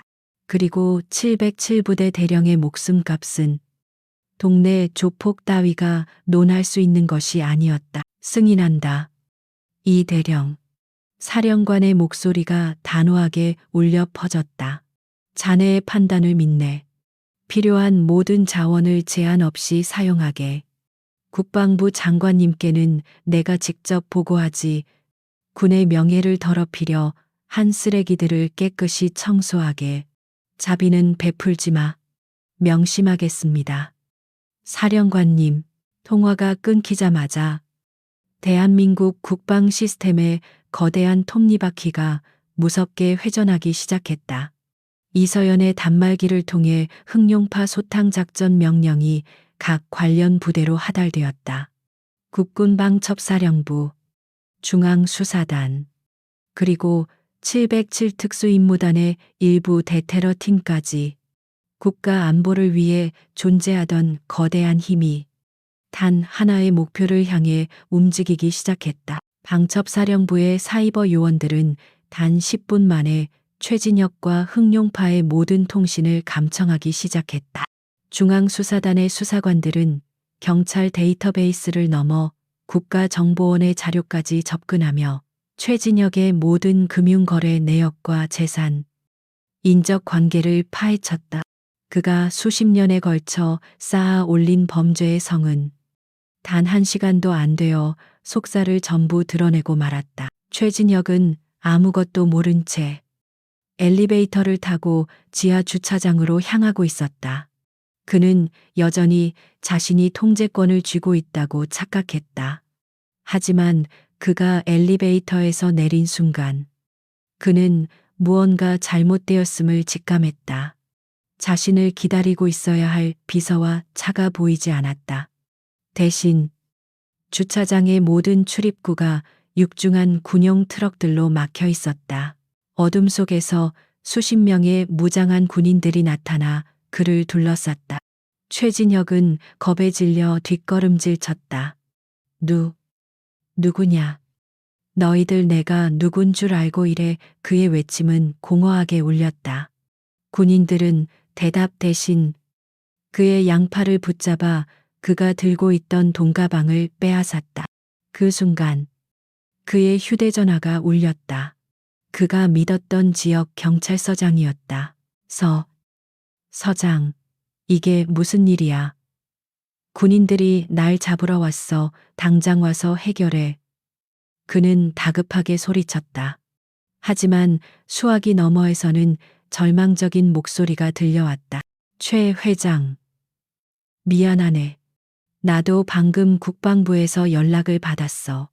자네, 군을 건드렸더군. 이제 나도 자네를 도울 수 없어. 이건 경찰이 개입할 수 있는 수준이 아니야. 자네, 끝났어. 전화가 끊기고 최진혁은 그 자리에 주저앉았다. 끝났다. 그 한마디가 그의 모든 것을 무너뜨렸다. 그의 돈, 그의 권력, 그가 평생을 바쳐 쌓아 올린 제국이 하룻밤 사이에 신기루처럼 사라지고 있었다. 그는 자신이 얼마나 어리석었는지, 얼마나 하찮은 존재였는지 비로소 깨달았다. 하지만 이것은 끝이 아니었다. 이것은 시작에 불과했다. 군 수사관들은 최진혁의 신병을 확보함과 동시에 도시 전역에 퍼져 있는 흑룡파의 모든 사업장과 아지트를 급습하기 시작했다. 불법 도박장, 사채 사무실, 유흥업소 할 것 없이 흑룡파의 돈줄과 관련된 모든 곳이 군화에 짓밟렸다. 조직원들은 저항 한번 제대로 하지 못하고 추풍낙엽처럼 쓰러져 나갔다. 작전의 정점은 최진혁의 펜트하우스에서 이루어졌다. 그가 도망친 직후 건물 옥상에서 검은 그림자 2개가 로프를 타고 수직으로 하강했다. 707특임단 대테러 요원들이었다. 그들은 소음 폭탄을 이용해 펜트하우스의 강화 유리를 깨고 유령처럼 안으로 진입했다. 최 회장의 마지막 보루였던 개인 금고와 비밀 서류들이 단 5분 만에 군의 손에 넘어갔다. 모든 상황이 종료된 후 이서연은 압수된 최 회장의 펜트하우스에 들어섰다. 그녀는 더 이상 휴가객의 평범한 옷차림이 아니었다. 몸에 딱 붙는 검은색 작전복 차림의 그녀는 완벽한 지휘관의 모습이었다. 김철민 상사가 다가와 서류철 하나를 건네며 보고했다. 대령님, 최진혁의 비밀 장부입니다. 지역 정치인과 경찰 고위 간부들에게 건넨 뇌물 내역이 전부 기록되어 있습니다. 이걸로 이 도시의 썩은 뿌리까지 전부 도려낼 수 있을 것 같습니다. 서연은 말없이 서류를 받아들었다. 그녀의 작전은 단순히 조폭 하나를 소탕하는 것에서 지역 전체의 유착 비리를 청소하는 것으로 확대되고 있었다. 그녀는 최 회장이 아끼던 와인잔 하나를 들어 올렸다. 그리고는 통유리창 너머로 펼쳐진 도시의 야경을 내려다보았다. 불과 몇 시간 전 최진혁이 바로 이 자리에서 이 풍경을 보며 자신의 승리를 확신하고 있었을 것이다. 서연은 잔을 내려놓으며 나지막이 읊조렸다. 야경이 아깝군. 저들 중 누구도 다시는 이 풍경을 볼 수 없을 테니. 그녀의 차가운 목소리는 부패한 도시를 향한 심판의 서곡처럼 울려 퍼졌다. 작전이 종료되고 며칠이 흘렀다.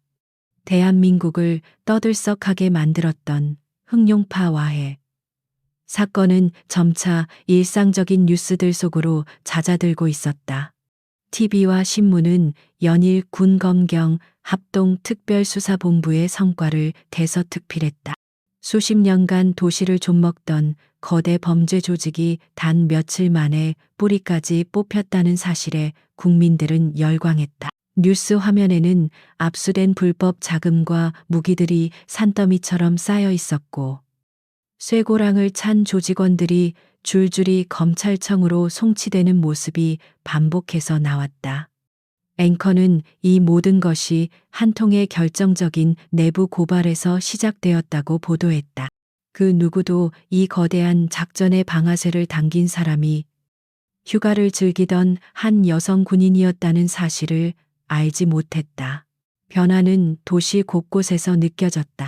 특히 이 모든 사건의 시작점이었던 작은 바닷가 마을은 눈에 띄게 활기를 되찾았다. 상인들을 괴롭히던 불법 보호비가 사라졌고, 밤늦게까지 거리를 활보하던 폭력배들의 모습도 자취를 감췄다.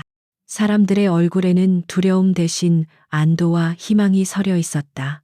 뉴스에서는 식당 여주인의 인터뷰가 짧게 흘러나왔다. 그녀는 눈물을 글썽이며 말했다.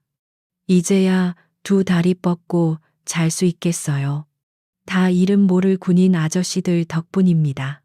정말 감사합니다. 그녀의 진심 어린 감사 인사는 보이지 않는 곳에서 나라를 지키는 모든 이들을 향한 것이기도 했다. 한편 차가운 군사법원 피고인석에 앉은 최진혁 회장은 완전히 다른 세상에 있었다. 그의 화려했던 양복은 수의로 바뀌었고, 오만함으로 가득 찼던 얼굴은 절망과 패배감으로 일그러져 있었다. 그는 군 지휘관 및 가족에 대한 보복 공격 기도, 범죄 단체 조직, 뇌물 공여 등 셀 수 없이 많은 죄목으로 기소되었다. 그는 법정에서야 비로소 자신이 상대했던 여자의 정체를 어렴풋이 전해 들었다. 대한민국 1% 최정예 특수부대의 현역 대령. 그 사실을 깨달았을 때 그는 허탈하게 웃었다. 자신은 그저 작은 돌멩이를 걷어차려 했을 뿐인데, 그 돌멩이가 사실은 거대한 산사태를 일으키는 스위치였던 것이다. 그의 남은 인생은 빛 한 점 들어오지 않는 차가운 감옥에서 끝나게 될 터였다. 모든 폭풍이 지나간 후 이서연과 강민주는 다시 그 바닷가를 찾았다. 두 사람은 아무 말 없이 부서지는 파도를 바라보며 해변을 걷고 있었다. 외부의 갈등은 끝났지만 두 사람 사이에는 풀어야 할 숙제가 아직 남아 있었다. 어색한 침묵을 깬 것은 민준이었다. 이제 알 것 같아. 그가 나지막이 말했다. 서연이 의아한 눈으로 그를 바라보자. 그는 아내의 손을 부드럽게 잡았다. 당신이 지키려고 싸우는 세상이 어떤 세상인지, 그리고 당신이 짊어진 무게가 얼마나 무거운지, 난 그것도 모르고 당신을 지켜주겠다며 바보처럼 나섰지. 그의 목소리에는 더 이상 충격이나 혼란이 없었다. 대신 깊은 이해와 존경, 그리고 변함없는 사랑이 담겨 있었다. 그는 아내의 눈을 똑바로 바라보며 말을 이었다. 미안했어. 당신의 세계를 이해해 주지 못해서. 그리고 고마워. 그런 무거운 짐을 지고도 내 앞에서는 평범한 아내로 있어줘서. 난 당신이 정말 자랑스러워. 서연 씨. 그의 진심 어린 고백에 서연의 눈시울이 뜨거워졌다. 그녀가 그토록 듣고 싶었던 말이었다. 그녀가 가장 사랑하는 사람에게 인정받고 이해받는 것. 그것이야말로 그녀가 치열한 전장에서 버텨낼 수 있었던 가장 큰 이유였다. 그녀는 남편의 품에 조용히 안겼다. 지휘관의 무거운 갑옷이 스르르 벗겨지고 사랑받는 아내의 모습만이 남았다. 두 사람은 떠나기 전 마지막으로 그 작은 식당에 들렀다. 여주인은 그들을 보자마자 마치 영웅을 맞이하듯 달려나왔다. 아이고, 오셨군요. 정말 기다렸습니다. 그녀는 막무가내로 음식값을 받지 않겠다며 오히려 푸짐한 한 상을 더 차려주었다. 그녀는 여전히 서연의 정확한 신분은 몰랐지만 자신들을 구해준 은인이라는 사실만은 분명히 알고 있었다. 식당 안은 평화로웠다. 다른 손님들은 행복하게 웃으며 식사를 하고 있었고 창밖으로는 아름다운 저녁 노을이 지고 있었다. 서연은 그 풍경을 바라보며 갓 구운 생선, 살을 남편의 그릇에 올려주었다. 며칠 전과 똑같은 풍경이었지만 이제 모든 것이 달라져 있었다. 그녀는 비로소 자신이 지켜낸 평화를 온전히 느낄 수 있었다. 그들의 짧고도 길었던 휴가가 끝나고 두 사람은 집으로 돌아가는 차에 올랐다. 차창 밖으로 익숙했던 바다 풍경이 멀어져 갔다. 민주는 운전대를 잡았고 서연은 조수석에 앉아 잠든 남편의 어깨에 살며시 머리를 기댔다. 그녀의 얼굴에는 오랜 임무를 마치고 귀환한 군인처럼 깊은 안도감과 평화로운 미소가 번지고 있었다. 그녀의 진짜 전쟁터는 최전방의 총탄이 쏟아지는 곳이 아니었을지도 모른다. 그녀가 지켜야 할 가장 소중한 전장은 바로 지금 곁에 있는 사랑하는 사람의 평범한 일상이었으니까. 그리고 그녀는 그 전투에서 완벽하게 승리했다. 오늘 이야기는 여기까지입니다. 겉모습이 전부가 아니라는 사실, 그리고 우리 사회의 평화를 위해 보이지 않는 곳에서 헌신하는 이들이 있다는 것을 잊지 마십시오. 때로는 가장 평범해 보이는 사람의 내면에 세상을 지킬 수 있는 가장 강한 힘이 숨어 있을지도 모릅니다. 오늘 이야기가 사이다처럼 시원하셨다면 좋아요와 구독 버튼을 꼭 눌러주세요. 여러분의 응원이 저희에게는 큰 힘이 됩니다. 다음에도 더 통쾌한 이야기로 찾아뵙겠습니다. 감사합니다. 최진혁의 펜트하우스는 더 이상 호화로운 개인 공간이 아니었다. 국군방첩사령부와 중앙수사단 요원들이 세운 임시 합동지휘본부로 변해 있었다. 한때 고가의 예술품이 걸려있던 벽에는 도시의 상세 지도와 흑룡파의 조직도 그리고 주요 인물들의 사진이 어지럽게 붙어 있었다. 수십 대의 노트북에서 타자 소리가 쉴 새 없이 울렸고 암호화된 통신이 바쁘게 오갔다. 이 모든 상황의 중심에 이서연 대령이 서 있었다. 그녀는 작전복 차림으로 압수된 최진혁의 비밀 장부를 검토하고 있었다. 그녀의 표정은 그 어느 때보다도 굳어 있었다. 김철민 상사가 옆에서 추가적인 보고를 올렸다. 대령님, 장부에 기록된 자금 흐름을 추적한 결과 단순한 뇌물 수준이 아닙니다. 이 도시의 경찰, 검찰, 시의회까지 거미줄처럼 엮여 있습니다. 장부는 충격적이었다. 최진혁은 돈으로 도시의 공권력 일부를 매수하여 자신의 왕국을 건설했던 것이다. 그가 저지른 수많은 범죄들이 제대로 수사받지 않았던 이유, 그가 그토록 오만하게 날뛸 수 있었던 배경이 비로소 드러났다. 이것은 단순히 한 조폭 조직을 소탕하는 임무가 아니었다. 거대한 부패의 카르텔을 해체하는 전쟁이었다. 최진혁의 신병은 확보했나? 서연이 낮은 목소리로 물었다. 예. 현재 관할 군사시설의 특별 취조실에 격리되어 있습니다. 방첩사, 독사가 직접 신문을 시작했습니다. 독사는 방첩사 내에서도 가장 유능하고 냉혹하기로 소문난 최고의 신문관을 이르는 별명이었다. 그의 손에 들어간 이상 최진혁이 입을 닫고 버티는 것은 불가능에 가까웠다. 장면은 바뀌어 창문 하나 없는 지하 취조실. 최진혁은 덩그러니 놓인 금속 의자에 앉아 있었다. 화려했던 양복은 사라지고 몸에 맞지 않는 수위가 그의 초라함을 더욱 부각시켰다. 그의 맞은편에는 평범한 인상의 중년 남자가 앉아 묵묵히 서류만 넘기고 있었다.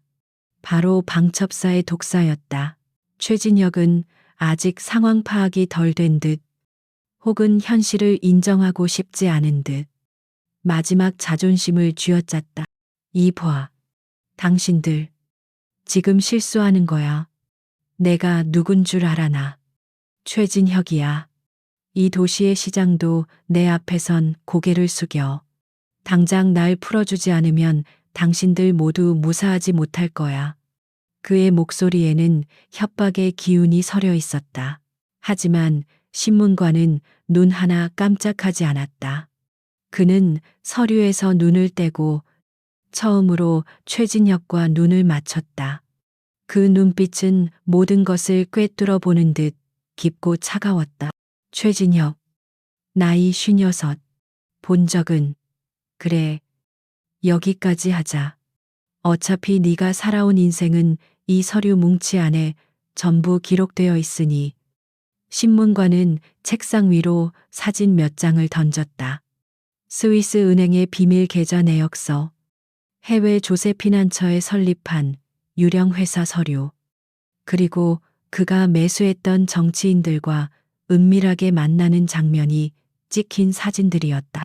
네가 믿었던 돈, 그리고 네가 믿었던 인맥들, 지금 이 시각부로 전부 사라졌어. 내 계좌는 동결됐고 네가 뇌물을 먹인 놈들은 모두 조사를 받고 있지. 최진혁의 얼굴이 하얗게 질려갔다. 그가 평생을 바쳐 쌓아 올린 성이 단 몇 시간 만에 모래성처럼 허물어지고 있었다. 신문관은 결정타를 날렸다.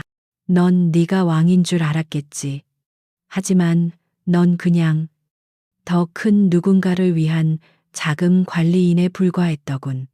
안 그런가? 신문관의 마지막 질문에 최진혁의 동공이 격렬하게 흔들렸다.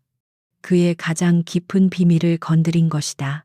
한편 강민주는 군이 제공한 안전가옥에 머물고 있었다. 깔끔하지만 모든 것이 낯선 공간이었다. 그는 TV를 통해 자신이 머물던 도시가 발칵 뒤집히는 광경을 보고 있었다. 최진혁이라는 거물의 이름이 뉴스 헤드라인을 장식했고 그와 관련된 비리들이 본물 터지듯 쏟아져 나왔다. 이 모든 일의 시작에 아내가 있다는 사실이 비현실적으로 느껴졌다. 교수님, 식사 준비되었습니다. 김철민 상사가 쟁반을 들고 들어왔다. 그는 이서연 대령의 특별 지시로 강민준의 경호를 맡고 있었다. 민준은 어색하게 웃으며 그를 맞았다. 그는 자신을 깍듯하게 대하는 이 베테랑 군인에게서 아내의 또 다른 모습을 보고 있었다.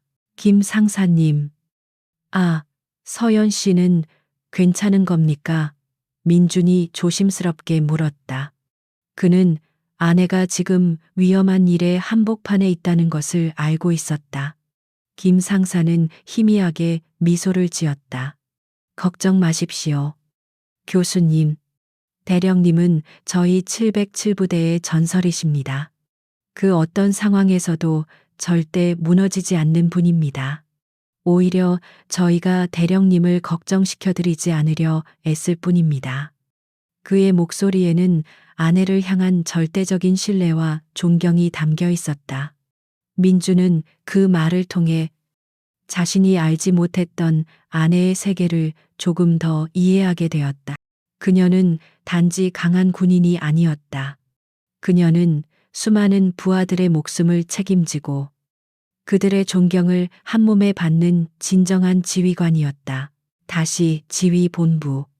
분석팀으로부터 긴급 보고가 올라왔다. 최진혁의 비밀 장부 가장 마지막 장에 암호처럼 기록된 이름 하나가 발견된 것이다.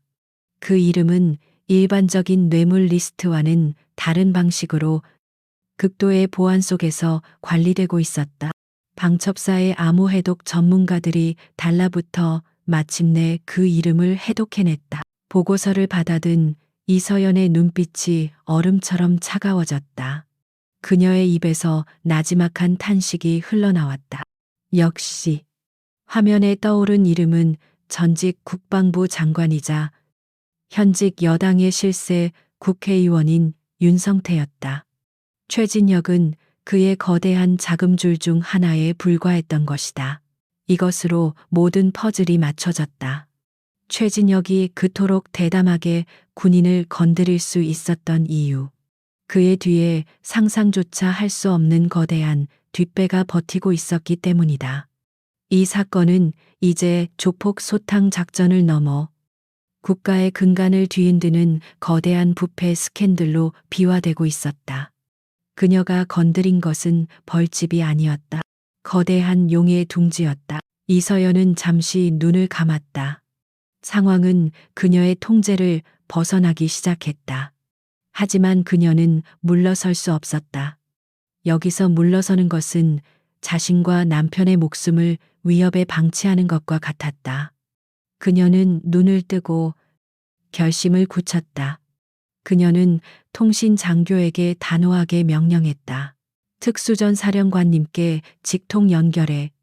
지금 즉시. 이건 이제 최진혁 개인의 문제가 아니다. 그녀의 목소리는 조용했지만 그 안에 담긴 무게는 지휘본부 전체를 압도했다. 더 거대한 폭풍이 고요하게 몰려오고 있었다. 특수전 사령관님께 직통 연결해. 지금 즉시. 이건 이제 최진혁 개인의 문제가 아니다. 이서연의 단호한 명령에 지휘본부의 공기가 얼어붙었다. 통신장교는 떨리는 손으로 보안 회선을 연결했고 몇 번의 신호음 끝에 화면에 특수전 사령관의 얼굴이 나타났다. 그는 이미 상황을 보고받은 듯 굳은 표정으로 서연을 응시했다. 서연은 거두절미하고 본론으로 들어갔다. 보고드립니다. 사령관님, 최진혁의 배후에 전 국방부 장관이자 현 국회의원인 윤성태의 이름이 나왔습니다. 단순한 자금 지원 관계가 아닌 흑룡파의 실질적인 비호 세력으로 판단됩니다. 그녀의 보고는 한자 한자가 폭탄과도 같았다. 현역 국회의원. 그것도 국방부 장관 출신이 조폭의 뒷배라니. 화면 너머의 사령관은 깊은 한숨을 내쉬었다. 그의 이마에 깊은 주름이 패였다. 윤성태 의원이라. 일이 최악의 방향으로 가는군. 그는 잠시 생각에 잠겼다. 윤성태는 군과 정치계에 막강한 영향력을 가진 거물이었다. 명확한 증거 없이는 군이 독단적으로 움직일 수 있는 상대가 아니었다. 섣불리 건드렸다가는 오히려 역풍을 맞고 군 전체가 위기에 빠질 수 있었다. 이대령. 사령관이 무거운 입을 열었다. 자네의 판단은 존중하지만 이 문제는 더 이상 우리 사령부 차원에서 다룰 수 있는 수준을 넘어섰네. 방금 청와대 국가안보실에 직접 보고를 올렸네. 위에서 새로운 지시가 내려올 때까지 자네는 일단 모든 작전을 중지하고 대기하게. 작전 중지요. 서연이 반문했다. 그녀의 목소리에 날카로운 이의가 서려 있었다. 사령관님, 적은 이미 우리의 존재를 눈치챘을 겁니다. 지금 멈추는 것은 적에게 반격할 시간을 주는 것과 같습니다. 제 남편의 안전 또한. 이것은 명령이다. 이 대령. 사령관의 목소리가 단호하게 그녀의 말을 끊었다. 상대는 최진혁 같은 조폭이 아니야. 국가 권력의 심장부를 아는 인물이다. 우리가 움직이는 순간 모든 정보가 그의 귀로 들어갈 수 있어. 자네와 자네 남편의 안전은 내가 보장하지. 그러니 일단 기다리게. 통신이 끊겼다. 서연은 차갑게 식어버린 화면을 노려보았다. 그녀는 사령관의 고충을 이해했다. 하지만 그녀의 온몸에 퍼져 있는 야생적인 감각은 위험을 경고하고 있었다. 거대한 뱀의 둥지를 건드려 놓고 그 뱀이 반격할 때까지 기다리라는 것은 자살 행위나 다름없었다. 그녀는 주먹을 강하게 쥐었다. 손톱이 손바닥을 파고드는 고통이 그녀의 불길한 예감을 더욱 선명하게 만들었다. 한편 서울의 한적한 고급 주택가, 고풍스러운 한옥 저택에서 한가롭게 난을 치던 노인이 있었다. 바로 국회의원 윤성태였다. 그는 겉보기에는 인자하고 품격 있는 원로 정치인의 모습이었지만 그의 눈빛 깊은 곳에는 잔인하고 탐욕스러운 늑대가 숨어 있었다. 그는 막 비서로부터 최진혁의 체포 소식을 보고받은 참이었다. 그의 분놀림은 조금도 흔들리지 않았다. 그는 마지막 획을 그어 난을 완성한 뒤에야 조용히 입을 열었다. 군사경찰이 직접 나섰다고 예. 의원님, 그것도 707특임단 소속의 이서연이라는 여자 대령이 현장을 지휘했다고 합니다. 비서의 말에 윤성태의 눈썹이 미세하게 꿈틀거렸다. 멍청한 놈. 최진혁 그놈에게 내 이름은 절대 노출하지 말라고 신신당부했거늘. 그는 혀를 차며 자리에서 일어났다. 그의 얼굴에는 분노나 당황이 아닌 귀찮은 벌레를 처리해야 하는 듯한 짜증이 서려 있었다. 그는 이서연이라는 이름을 처음 들었지만 그녀가 누구든 자신의 계획에 방해가 되는 존재는 제거해야만 했다. 그는 다른 전화기를 들어 어딘가로 전화를 걸었다. 수화기 너머에서는 아무런 신호음도 들리지 않다가 곧 기계처럼 감정 없는 목소리가 흘러나왔다. 말씀하십시오. 목표가 생겼다. 윤성태가 차갑게 말했다. 707특임단 이서연 대령. 남편도 함께다. 강원도 군 안전가옥에 있을 거다. 흔적 남기지 말고 조용히, 그리고 영원히 처리해. 가스 누출이나 전기 합선 같은 평범한 사고사로 위장하는 게 좋겠군. 알겠습니다. 짧은 대답과 함께 전화는 끊겼다. 윤성태는 다시 난초 앞으로 돌아와 만족스러운 듯 자신의 작품을 감상했다. 그에게 두 사람의 목숨은 자신의 거대한 야망에 묻은 작은 먼지 한 점에 불과했다. 그는 군의 공식적인 명령 체계가 정치적 문제 앞에서 얼마나 무력해지는지 잘 알고 있었다. 그가 손을 쓴 이상 그 여자 대령은 결코 살아서 내일 아침을 보지 못할 것이라고 확신했다. 명령에 따라 모든 작전에서 손을 뗀 이서연은 남편이 있는 안전가옥으로 돌아왔다. 그녀는 애써 평소와 같은 표정을 지으려 노력했지만 강민주는 아내의 얼굴에 드리운 어두운 그림자를 놓치지 않았다. 무슨 일 있어? 서연 씨 그의 걱정스러운 질문에 서연은 희미하게 웃으며 그의 손을 잡았다. 아니에요. 그냥 조금 복잡한 일이 생겨서 윗분들이 알아서 잘 해결해 주실 거예요. 그녀는 남편을 안심시키기 위해 거짓말을 했다. 하지만 그녀의 마음은 폭풍 전야처럼 불안했다. 기다리라는 명령은 그녀의 손발을 묶어버렸다.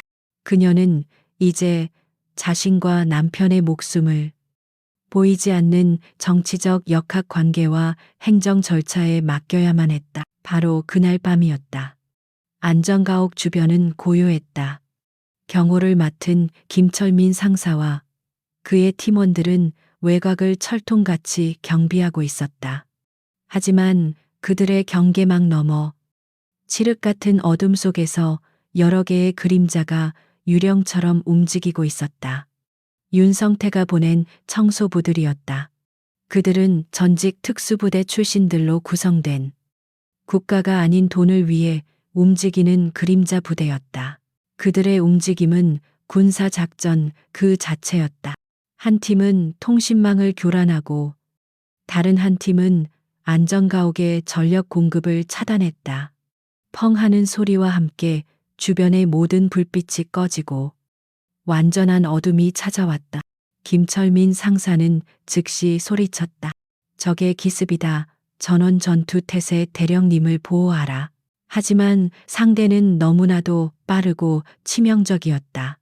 소음기가 달린 총에서 푸슉하는 소리가 연달아 터져 나왔고 경계를 서던 MP 대원들이 비명 한 번 지르지 못하고 쓰러졌다. 적들은 단순한 암살자가 아니었다. 그들은 군사시설의 방어 체계를 꿰뚫고 특수부대원들을 상대하는 법을 아는 전문가들이었다. 안전가옥 안. 모든 불이 꺼진 순간 이서연은 잠자리에서 벌떡 일어났다. 군인의 본능이 그녀의 뇌에 최고 수준의 경보를 울렸다. 민준 씨, 엎드려요. 그녀는 남편을 침대 밑으로 밀어 넣음과 동시에 방 한쪽에 비상용으로 보관되어 있던 권총을 집어들었다. 기다리라는 명령은 이미 의미가 없었다. 적은 기다려주지 않았다. 쾅 거실 쪽에서 격렬한 총성과 폭음이 들려왔다. 김 상사와 그의 팀원들이 목숨을 걸고 싸우고 있었지만 적의 공격은 너무나도 거셌다. 서연은 이를 악물었다. 이것은 자신을 향한 명백한 살인 기도였다. 그리고 상부의 대기 명령은 결과적으로 그녀를 이 죽음의 덫한 가운데에 고립시킨 셈이 되었다. 그녀는 남편을 숨겨둔 방의 문을 잠그고 벽에 등을 기댄 채 숨을 죽였다. 복도를 따라 여러 명의 발소리가 조심스럽게 다가오고 있었다. 그들은 군용 전술화를 신었고 무게 중심을 낮춘 채 움직이는 특수부대 특유의 걸음걸이를 하고 있었다. 그녀는 이제 동료가 아닌 자신과 같은 훈련을 받은 적과 싸워야 했다. 쾅! 마침내 그녀가 있는 방의 문이 거친 발길질과 함께 부서져 나갔다. 어둠 속에서 야간 2시경의 녹색 불빛을 번뜩이는 검은 전투복의 사내가 안으로 들어섰다. 그의 손에 들린 소음기 달린 소총이 서연이 숨은 방향을 향했다. 그 순간 서연은 벽을 박차고 뛰쳐나갔다. 더 이상 지휘관 이서연은 없었다. 오직 생존을 위해 싸우는 한 마리의 굶주린 호랑이 707의 전사만이 존재할 뿐이었다. 그녀는 총을 든 남자의 팔을 쳐내며 그의 품으로 파고들었다. 좁은 방 안에서 2명의 최정예 요원 사이에 처절한 사투가 시작되고 있었다. 어둠 속에서 2개의 그림자가 격렬하게 뒤엉켰다. 총성은 울리지 않았지만 금속과 뼈가 부딪히는 둔탁한 소리, 거친 숨소리, 그리고 살과 살이 맞닿는 마찰음이 좁은 방 안을 가득 채웠다. 야간 투시경을 쓴 암살자는 소총을 든 채 압박했지만 이서연은 그의 모든 공격을 뱀처럼 흘려내며 그의 관절과 급소를 집요하게 노렸다. 그녀는 불리했다. 상대는 최첨단 장비로 무장했고 자신은 잠옷 차림에 권총 한 자루가 전부였다. 하지만 그녀에게는 장비가 대신할 수 없는 수천 번의 생사를 넘나들며 몸에 각인된 전투 감각이 있었다. 그녀는 어둠을 자신의 편으로 만들었다. 방 안의 가구 배치, 벽과 문까지의 거리, 심지어 공기의 흐름까지도 그녀의 무기였다. 암살자는 당황했다. 목표물은 단순한 여자 군인이 아니었다. 어둠 속에서 움직이는 그녀는 마치 유령 같았다. 분명히 눈앞에 있었는데 어느새 등 뒤에서 서늘한 살기가 느껴졌다. 그는 반사적으로 몸을 돌리며 소총의 개머리판을 휘둘렀다. 하지만 서연은 그의 움직임을 예측했다는 듯 몸을 낮춰 공격을 피하는 동시에 그의 다리 관절 안쪽을 강하게 걷어찼다. 암살자는 비명을 삼키며 균형을 잃고 비틀거렸다. 바로 그 찰나의 빈틈을 서연은 놓치지 않았다. 그녀는 그의 품으로 파고들어 소총을 든 팔의 팔꿈치 관절을 역방향으로 꺾어버렸다. 우두둑 끔찍한 파열음과 함께 남자의 팔이 부러졌다. 그는 고통에 찬 비명을 질렀고 손에서 소총을 놓치고 말았다. 서연은 바닥에 떨어진 소총을 발로 걷어차 침대 밑으로 밀어 넣었다. 그리고는 부러진 팔을 붙잡고 신음하는 남자의 목덜미를 강하게 내리쳐 완전히 의식을 잃게 만들었다. 이 모든 과정은 단 10초도 걸리지 않았다. 하지만 쉴 틈은 없었다. 복도에서 또 다른 암살자들이 방으로 진입하고 있었다. 목표. 저항이 거세다 섬광탄 투척 복도에서 외치는 소리가 들렸다. 서연은 본능적으로 몸을 날려 침대 뒤로 몸을 숨겼다. 쾅 귀를 찢는 폭음과 함께 방 안이 눈을 뜰 수 없을 정도의 섬광으로 가득 찼다. 일시적으로 시력과 청력을 마비시키는 비살상 무기였지만 이런 좁은 공간에서는 치명적이었다. 서연은 폭음이 터지기 직전 두 눈을 감고 양손으로 귀를 막아 피해를 최소화했다. 시야가 하얗게 전멸하고 귀에서 이명이 울렸지만 그녀는 의식을 잃지 않았다. 그녀는 이것이 적들이 방으로 진입할 신호라는 것을 알았다. 그녀는 바닥을 더듬어 쓰러진 암살자의 몸에서 단검을 뽑아들었다. 예상대로 두 명의 암살자가 섬광의 잔상이 채 가시지 않은 방 안으로 쏟아져 들어왔다. 그들은 야간 투시경 덕분에 시력은 유지했지만 폭음의 충격에서는 자유롭지 못했다. 서연은 바로 그 순간을 노렸다. 그녀는 침대 밑에서 튀어나오며 가장 앞에 있던 암살자의 다리 아킬레스건을 단검으로 깊게 베어버렸다. 남자는 비명을 지르며 쓰러졌고 그의 동료가 놀라 총구를 돌리는 순간 서연은 이미 그의 등 뒤에 있었다. 그녀는 한 손으로 그의 입을 막아 소리를 차단함과 동시에 다른 손에 쥔 단검으로 그의 목 측면 경동맥을 정확하게 찔렀다. 남자는 저항 한 번 제대로 하지 못하고 축 늘어졌다. 하지만 그 순간 서연의 등 뒤에서 서늘한 감각이 느껴졌다. 아킬레스건을 베었던 첫 번째 암살자가 쓰러진 상태에서 예비 권총을 꺼내 그녀를 조준한 것이다. 죽어라. 그의 외침과 함께 총구가 불을 뿜었다. 탕, 총성이 방 안을 울렸다. 서연은 본능적으로 몸을 비틀었지만 너무 늦었다. 총알이 그녀의 왼쪽 어깨를 스치고 지나갔다. 찢어지는 듯한 고통과 함께 뜨거운 피가 옷을 적셨다. 그녀는 이를 악물고 고통을 참으며 단검을 든 손으로 암살자의 손목을 내리찍었다. 남자는 비명을 지르며 권총을 놓쳤다. 서연 씨 침대 밑에 숨어있던 강민준이 공포에 질려 외쳤다.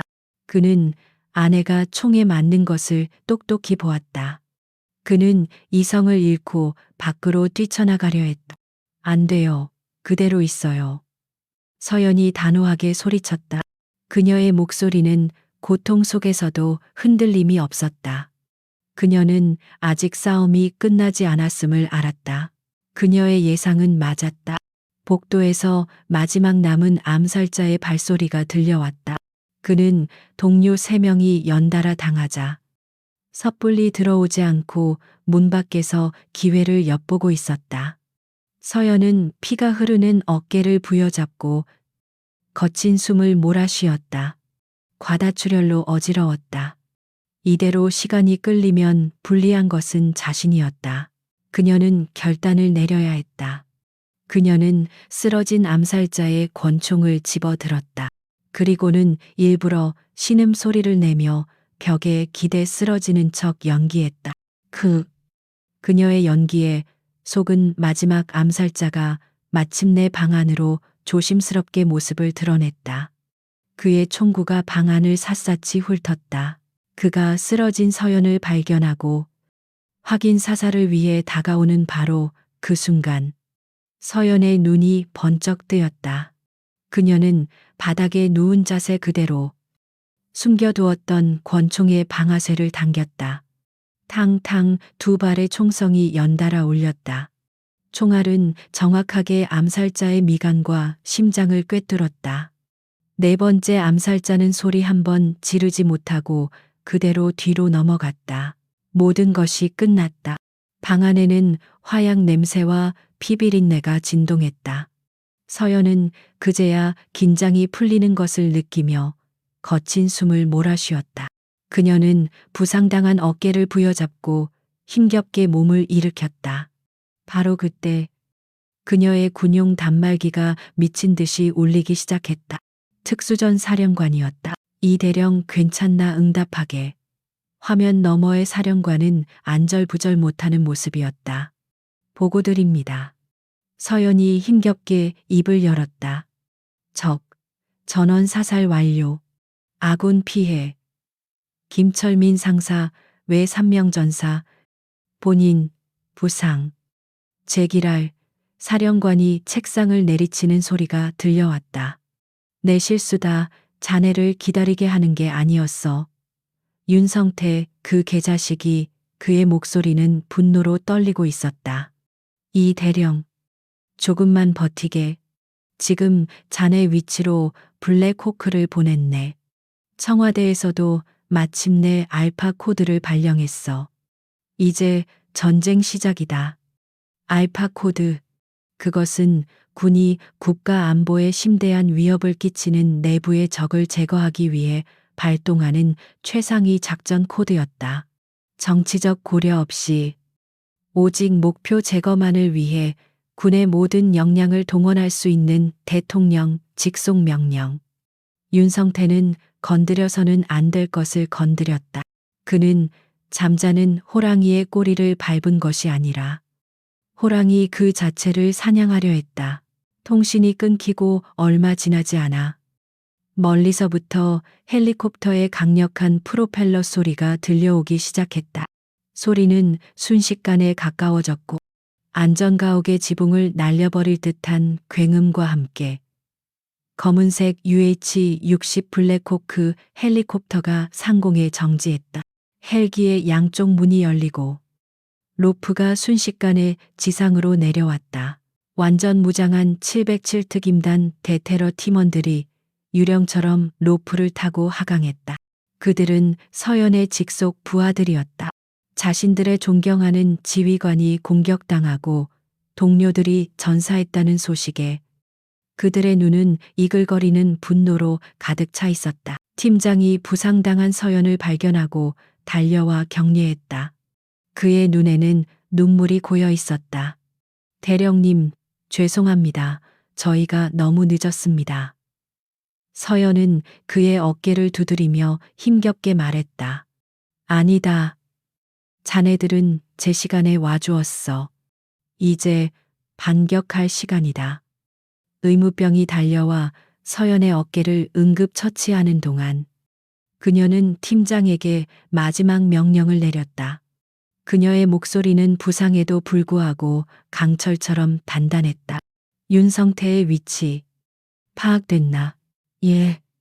현재 국회의원회관 자신의 사무실에 있습니다. 서연의 눈빛이 차갑게 빛났다. 좋다. 지금부터 여의도로 간다. 쥐새끼를 잡으러. 서울의 심장부. 여의도 상공은 칠흑 같은 어둠에 잠겨 있었다. 그 정적을 깬 것은 지옥의 소리처럼 울려 퍼지는 여러 대의 헬리콥터 프로펠러 소리였다. 대한민국의 입법부가 잠든 국회의사당 위로 UH-60 블랙호크 세대가 거대한 강철새처럼 그림자를 드리웠다. 이것은 훈련이 아니었다. 실전이었다. 헬기 한 대가 의사당 앞 잔디 광장에 착륙하자마자 검은 전투복으로 무장한 707특임단 대원들이 일사불란하게 쏟아져 나왔다. 그들의 얼굴에는 슬픔과 분노가 뒤섞여 있었다. 이것은 단순히 상관의 명령을 이행하는 임무가 아니었다. 전사한 동료들의 넋을 기리고 군의 명예를 더럽힌 반역자를 처단하기 위한 복수전이었다. 그들의 선두에 팔에 급조된 슬링을 두른 이서연 대령이 서 있었다. 과다출혈로 얼굴은 창백했지만 그녀의 두 눈은 복수의 불꽃으로 그 어느 때보다도 뜨겁게 타오르고 있었다. 그녀는 국회의사당의 웅장한 돔을 올려다보았다. 국민을 대표해야 할 신성한 전당이 이제는 국가의 가장 추악한 적이 숨어 있는 소굴이 되어 있었다. 작전 개시, 목표, 윤성태 의원실. 저항하는 자는 누구든 제압한다. 서연의 차가운 명령에 대원들은 소리 없이 움직이기 시작했다. 그들은 정문을 지키던 국회 경비대와 경찰들에게 알파 코드가 발령되었음을 알렸다. 대통령 직속 명령이라는 말에 그들은 더 이상 아무것도 묻지 않고 길을 열어주었다. 대한민국의 모든 공권력이 그녀의 앞길을 터주고 있었다. 팀은 세 갈래로 나뉘어 거대한 건물의 내부로 유령처럼 스며들었다. 그들의 움직임에는 한치의 망설임도 없었다. 이미 머릿속에 건물의 모든 도면과 예상 경로가 입력되어 있었다. 복도를 울리는 그들의 전술화 소리는 반역자의 심판을 알리는 저승사자의 발걸음 소리와도 같았다. 한편 국회의원회관 자신의 사무실에서 윤성태는 여유롭게 전화를 받고 있었다. 그는 방금 전 청소가 성공적으로 끝났다는 허위 보고를 받은 참이었다. 그는 자신의 승리를 확신하며 통화 상대방인 다른 정치인에게 자신의 권력을 과시하고 있었다. 걱정 말게. 귀찮은 파리 한 마리가 꼬였을 뿐이야. 이제 곧 모든 게 제자리로 돌아갈 걸세. 바로 그 순간이었다. 쾅 그의 사무실을 지키던 육중한 원목 문이 폭약의 힘에 의해 종잇장처럼 찢겨져 나갔다. 윤성태는 비명을 지르며 자리에서 일어났다. 연기가 채 가시기도 전에 검은 전투복을 입은 특수부대원들이 그의 사무실 안으로 쏟아져 들어왔다. 그들은 순식간에 그의 비서와 경호원들을 제압하고 모든 출구를 봉쇄했다. 그리고 부서진 문틈으로 이서연이 천천히 걸어 들어왔다. 피에 젖은 슬링을 한 채 차가운 분노가 서린 눈으로 자신을 노려보는 그녀의 모습에 윤성태의 얼굴은 공포로 하얗게 질려갔다.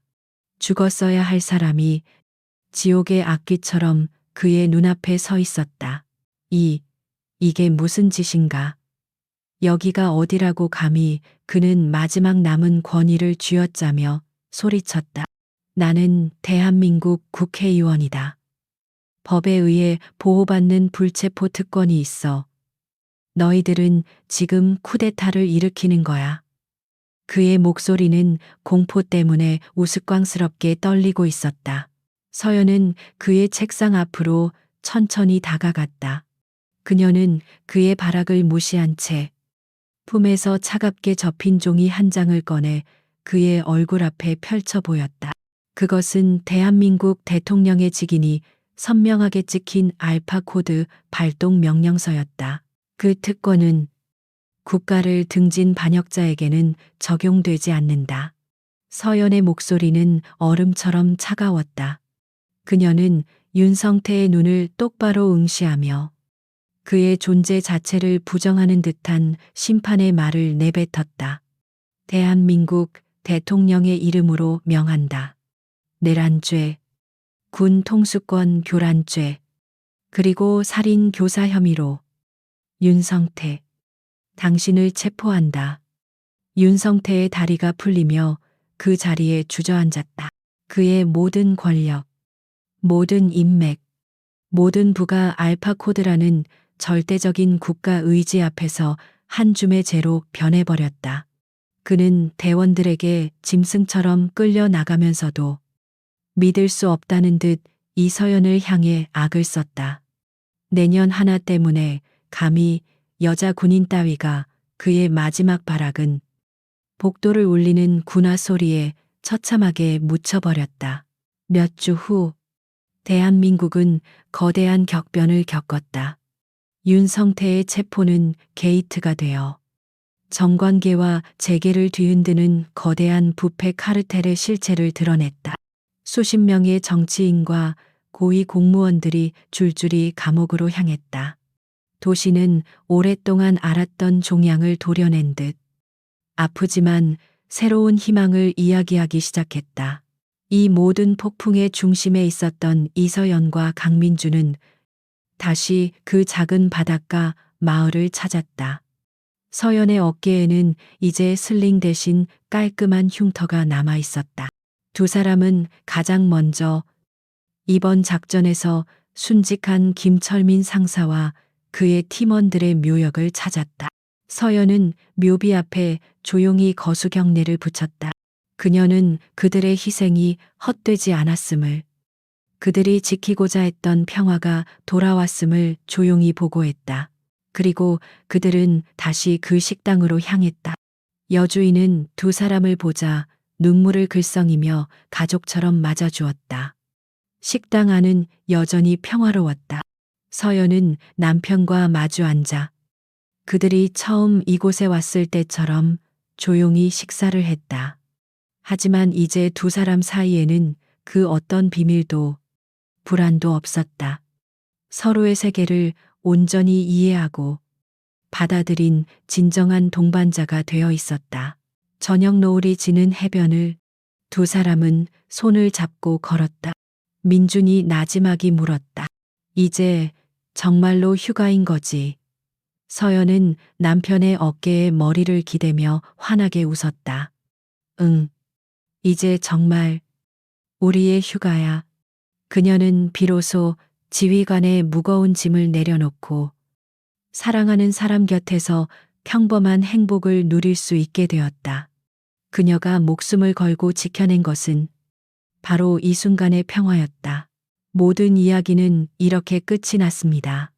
우리가 살아가는 이 평화로운 일상 속에는 보이지 않는 곳에서 자신의 모든 것을 바쳐 싸우는 영웅들이 존재합니다.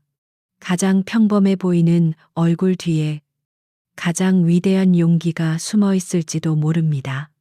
오늘 이야기가 여러분의 마음에 통쾌함과 함께 작은 감동을 남겼기를 바랍니다. 오늘 이야기가 사이다처럼 시원하셨다면 좋아요와 구독 버튼을 꼭 눌러주세요. 여러분의 응원이 저희에게는 큰 힘이 됩니다. 다음에도 더 통쾌한 이야기로 찾아뵙겠습니다. 감사합니다.